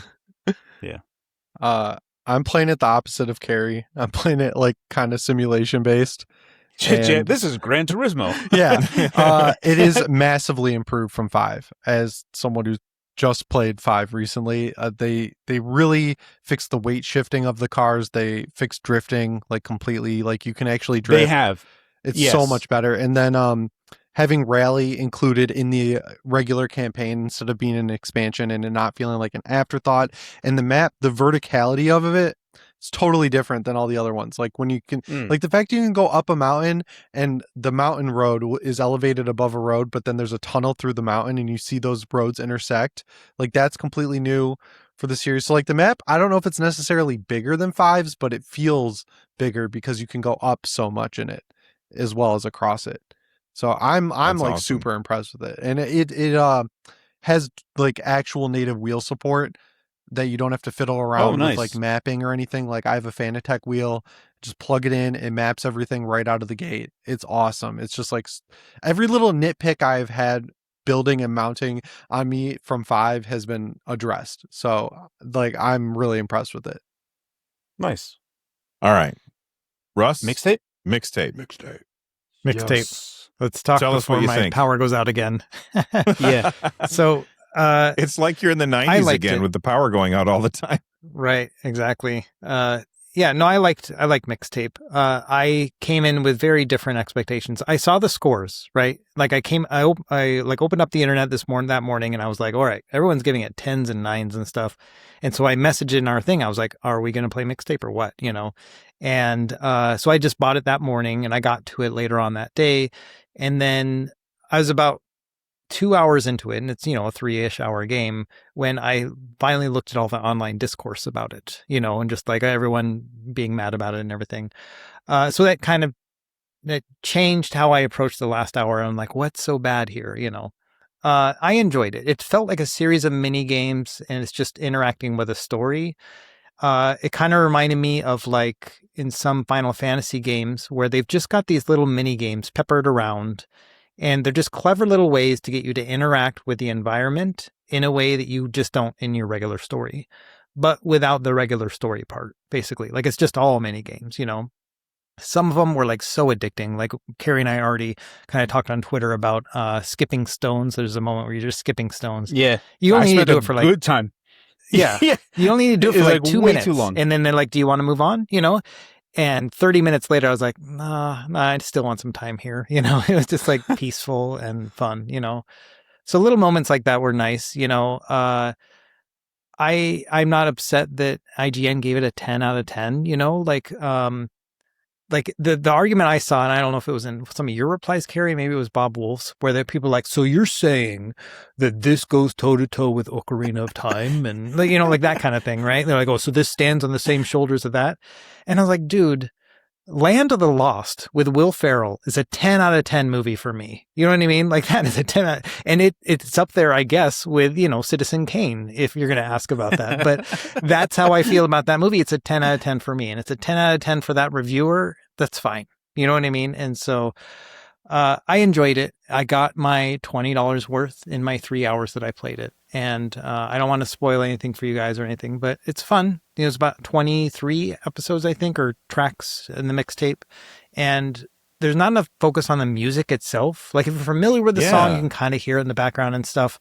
But there's not enough where you're like, this is the full song. Like you're going to live through the song. It's more like introduction. You hear it for a bit and then it gets quieter as you're doing other things. And so I was expecting more music, but it's still a good soundtrack. I'm gonna jump in real quick because I have to leave in like 3 minutes. Go. So for me, I absolutely love the game. For me, what I find so interesting about it is the discourse is fascinating to me. Absolutely fascinating, because I feel like the people that love Mixtape also genuinely hate Ready Player One. And I think they're the exact same thing. Like they are genuinely just nostalgia bait in both of them. It's just like, if you enjoy nostalgia, and I know there's a lot of people that are just gonna like, meh, nostalgia. I love, like, nostalgia for me is like our one actual avenue of traveling into the past. Like, no, that's the only actual instrument through which we can do that. And I very much value nostalgia. So for me, the whole thing of like calling back to all the stuff and just being, you know, the whole member berries type of stuff where people kind of look down on nostalgia. I don't. I genuinely love it, which is why I actually love Ready Player One, and I love Mixtape for those very reasons. I just find it funny that different camps that are just like opposed to it, even though I feel like people that hate Mixtape actually love Ready Player One, and people that love Mixtape hated Ready Player. So it's just like, I find that whole dichotomy really fascinating, because I'm like, what is exactly different for you guys here? Because this is all like genuinely, the protagonist in Mixtape and the protagonist in Ready Player One will 100% be like, this song made in 1981 by whatever, like Info word dump, for word info dump from Wikipedia happens in both of them. And I'm like, I've seen people criticize Ready Player One for those very same things. And I don't know, whatever, doesn't matter. I love both of them. The biggest moment for me that changed my like perception of Mixtape, and I actually enjoyed it a bunch more, is Stan Bush, the touch when she hits the first homer out of the thing. When I heard that, I was like, oh man, that is amazing. Yeah. And I don't know if anyone else knows, because Transformers the movie is like foundational for me as a kid, because I absolutely love that movie. And Stan Bush's The Touch is in there, and Stan Bush's Dare is also in there. And they play like the first 5 chords of that when there's a scene where the main trio of kids run away from the cops. That starts and then cuts right off. And I was like, they're not going to play Dare? Like, I was all hyped up. I was like, oh, we're getting more Stan Bush. And it just totally goes away. And I'm like, I bet you they actually had a whole segment of them running away from the cops with Dare playing. And then it just like kind of is in the cutting room floor. So I for sure think that Dare had a segment, but it just got kind of thrown away. I do like Mixtape. I don't think it's a 10 out of 10. I think that there's a lot of parts that they could have done better. the stakes are fairly nothing. You know what I mean? It's just like kind of whatever, which is fine. It doesn't need It's a to have life like game. world ending. Yeah, it doesn't need to have world ending things. But like, for instance, if the main character was male, not to say that it would happen, but there is violence that can happen.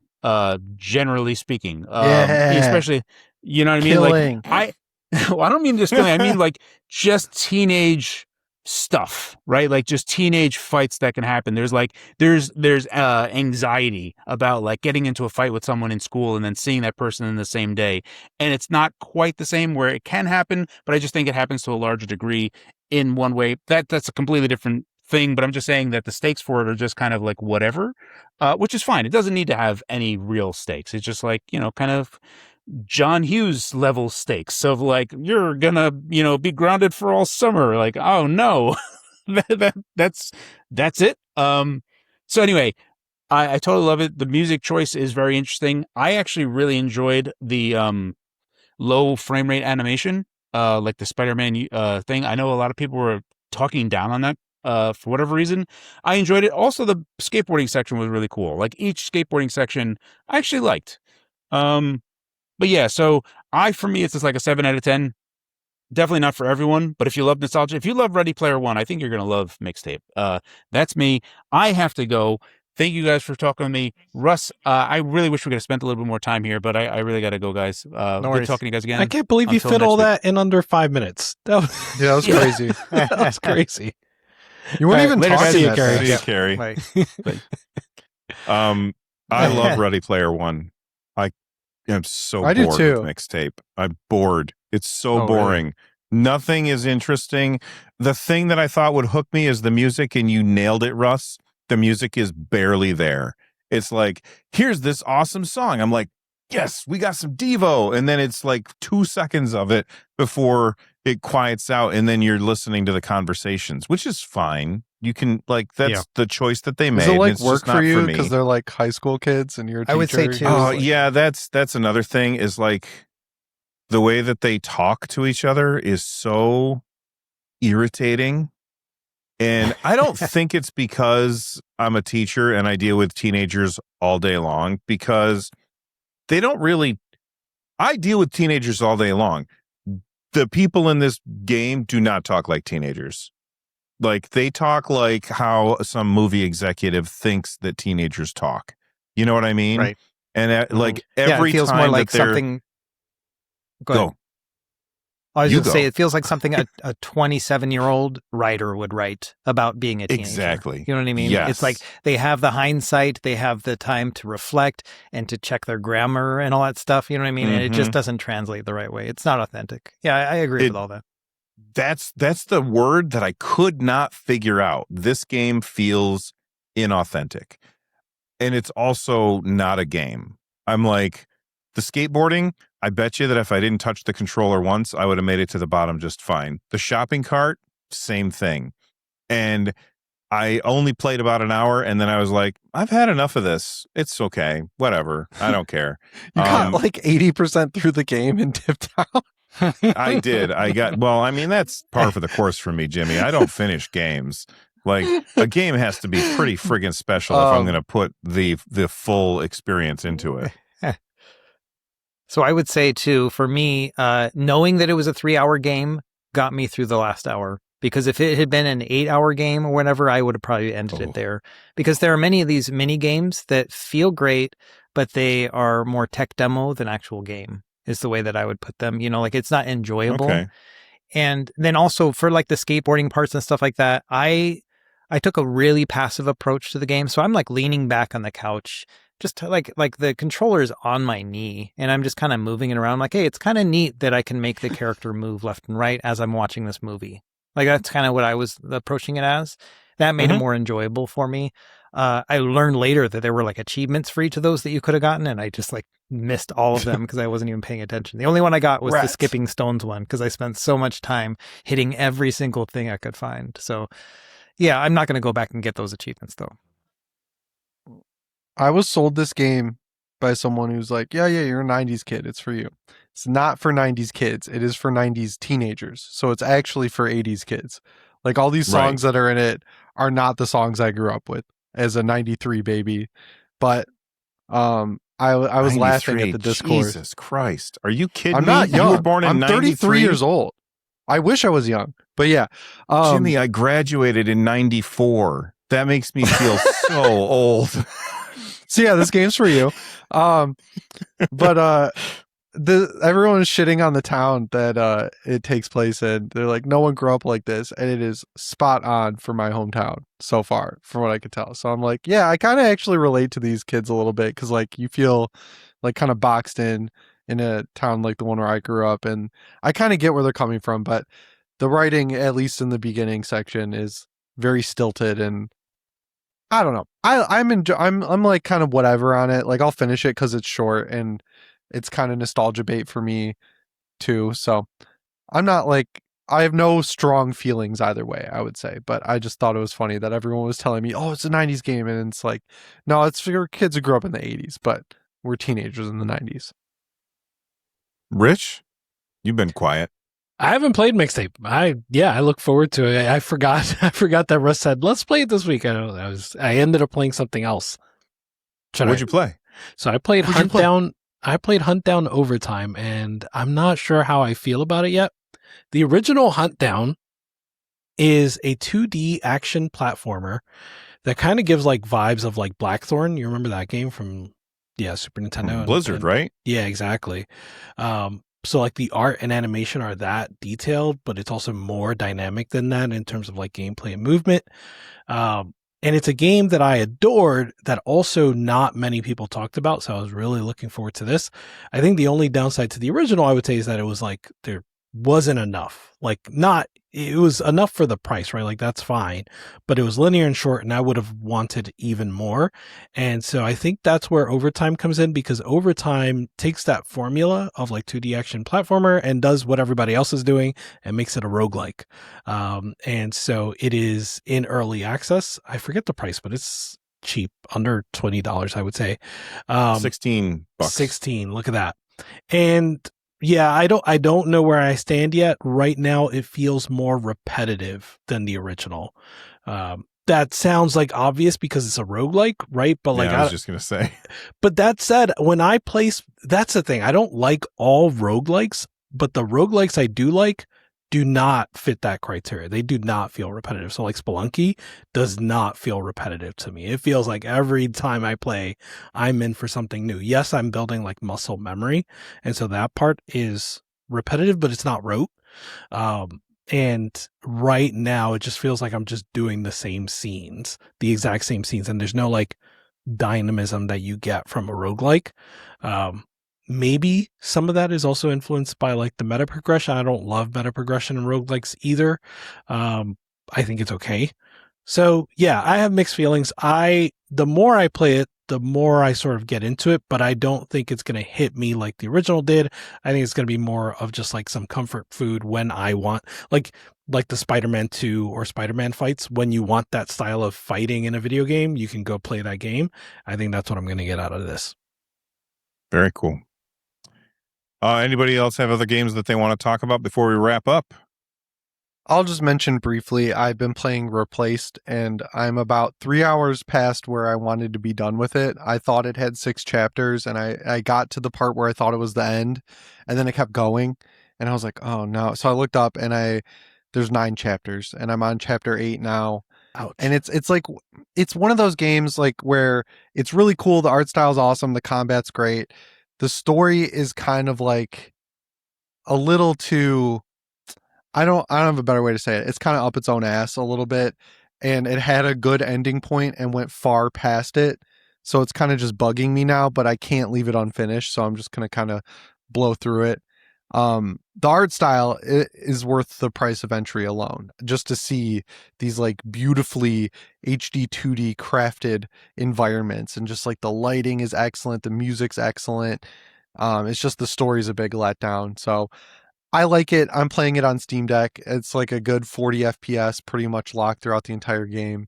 If you're really into cyberpunk stuff and like the whole idea of like, what if an AI got put into a human and had to learn how to be human? I think you'll really dig it. I'm not a huge cyberpunk type person, so it wasn't a game that I was like stoked to play. I just wanted the art style, and I'd give it like a solid 7 at this point if I had to rate it, and I don't foresee it really changing by the end. So I want to get through it though. That's where I'm at with it. I was surprised to Awesome. see it's back on sale. So, and I think maybe I'm not surprised. I think that people were excited about it, and then the reviews came out and nobody bought it, and so they put it on sale again. Well, it was Fair really enough. buggy at launch, dude. Like you'd go into a Right. loading screen and you'd hear your guy running around in the background, and it would just have a black screen over the game. And and the checkpointing system was pretty bad, so I lost like a lot of progress in the first week, and that kind of put me on a bad note with it. And then Right. also, it did the forced black bars, and for some reason, people just hate that, like the forced letterboxing. Yep. So then they did a quick turnaround patch where they fixed most of the bugs. They let you pick to fill out the whole screen. And I think that actually did make a big difference. But yeah, I don't know. It's like right on the line of style over substance. It has just enough substance to really push over, but it really doles out the combat abilities slowly. Like each chapter gives you a new ability. So like by the end of the game, you feel like a badass, but you only get to use all those powers for one chapter. And there's like That's the maybe 2 or worst. 3 fights per chapter. I don't know if it has New Game Plus, but it could be fun. But the interstitial levels, like the way the chapters work is like chapter 1 is like a full handcrafted level, then chapter 2 you go back to the hub world, and then it alternates. The hub world is so boring because you walk so slow, and there's side quests that take you from one end of the hub world all the way to the other, and I feel like it needed a lot of that cut out. But yeah, it's really frustrating because you can see the great game there, and it's like right on the line, but there's just like all these little things that get in the way.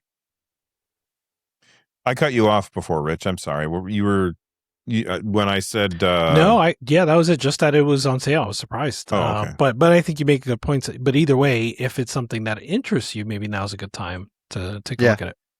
But there is a demo, so try the demo, and if it doesn't grab you right away, then you can walk away. But check out the demo for sure. If for no other reason than Jimmy's right, it's freaking beautiful. Yeah, the demo moves later game combat abilities up, so you can kind of see where you'll get to, which I thought was really interesting. Like it's like a standalone little product. It's kind of like in Metroid when the first level you have everything, and then they take it all away at the end of that first level. Yeah. Yeah. All right. Well, that's going to do it for this episode of the Nerd Nest. But before you guys get out of here, I want these guys to tell you about the stuff that they've been working on. Russ, what have you been working on, or what's coming next, man? So I'm finally doing a final review of the Ambernick RG Rotate. So it's that little swiveling handheld. It's beautiful. I want that. It's so fiddly. It's fun. It's very fidgety. Yeah. And Yeah. so I'm enjoying it. I have a lot of good things to say about it. A couple nitpicks I figured out over the week of like just messing around with it. But in general, very positive on it. One of my favorite handhelds of the year. I think the price really helps too, around $100, So yeah, really enjoying it. And that'll be on my next video. That'll be out probably the day before this goes live. Awesome. Jimmy, what's your next video, man? I have one news video and then the video I recorded with you where we broke down your interview with Valve. But yeah, check out Deck Ready. I'm doing all sorts of stuff. I'm trying to think of a good video to do with Rich too. So there's going to be a lot of collabs on the channel over the next week or so. I love it. Yeah, that one that you did with Jake was like one of my favorite videos of yours. Oh, thank you. Like I'll tell him you said that. The collabs. He'll really appreciate it. Yeah. Awesome. On that note, I like that thumbnail you did. I'm guessing it's yours for the Jake the Dead live service games that you did about. The Dead Service one. Mm-hmm. Yeah. So, well, I do the thumbnails and titling for Jake Baldino's personal channel, and I sometimes get really lucky where he gets busy on the day we do those news videos, and he doesn't answer me when I ask what he's feeling for the thumbnail, and then I just whip up something insane. So that was one of those great experiences where I was like, all right, we're cooking. And then I catch him at the end of the day and he has no time to be like, whoa, can we tone this back? So yeah, I thought for sure he would have me change out the word dead service, but he was like, all right, let's ship it. And I was like, yes. And it did pretty well. That's so I felt awesome. good about it. Yeah, that's great. You got any recommendations for us, Rich? I got a weird one. The NBA Okay. playoffs. We went through, obviously the 2010s was like LeBron and Steph, LeBron and the Warriors. And the late in that decade, 2018 and beyond, it's kind of been like this new generation. But the latest generation of players have sort of leapfrogged that generation. So like Jimmy, are you watching? The Pistons are winning? Yeah. It was crazy. Okay. Are you I watch college basketball, so like I'm kind of dipping my toe back into NBA, but like, are you willing to say that NBA is back? Are we so back? I think NBA is so back. I think Anthony Edwards, Wembanyama, obviously, Pistons being back, Knicks being back. Like, Yeah. I think it's a really good era right now. Yeah. A bunch of the Deck Ready people on Twitter have been DMing me about the Pistons, and I'm like, yeah, this is weird, but thank you. Listen, when the Pistons won the championship in 2004, I was in Michigan, so I had a good time with that. That was a lot of fun, Dude. Yeah, that's crazy. I was at one of those games, so maybe we were at the same game. Oh, wow. That's amazing. That's crazy. I was like, I think the last time that I watched a basketball game was like, I think it was when the Bulls got their three-peat. Which one? The first one? Oh, must have been the first one because that's the only one that I knew about. All right, that's it. Well, you watched a Syracuse game recently. Oh, yeah. Well, that's only because my mom loves to watch the Syracuse Orangemen, or I guess it's just Orange now, right? They changed it. It used to be the Orangemen. Now it's just the Syracuse Orange or something. I like that. They should have left it. They have have you seen their mascot? Because you watch college ball, so you must, Jimmy. Yeah, their mascot is their mascot is a anthropomorphized orange circle with a baseball hat on for some reason. I don't know. It's weird. His name is Otto. Oh yeah, I've seen this guy. Yeah, I've seen this guy. Anyway. So that was a Christmas present to her. I bought us tickets to go see that because she doesn't want to drive to Syracuse. She thinks that the city is a scary place and doesn't want to drive there. So she won't go by herself. So I bought tickets so she and I could go so that she could experience. And it was fun. Nice. I stand up and cheer at sporting events, but when I watch them on TV, I don't care. Oh, I've got a recommendation for everybody. Yeah. And it's going to be a weird one. Are you guys ready for this? Yeah. Yeah. Welcome to Wrexham Season 4 just came out yesterday. If you guys have not watched, this is a sports show.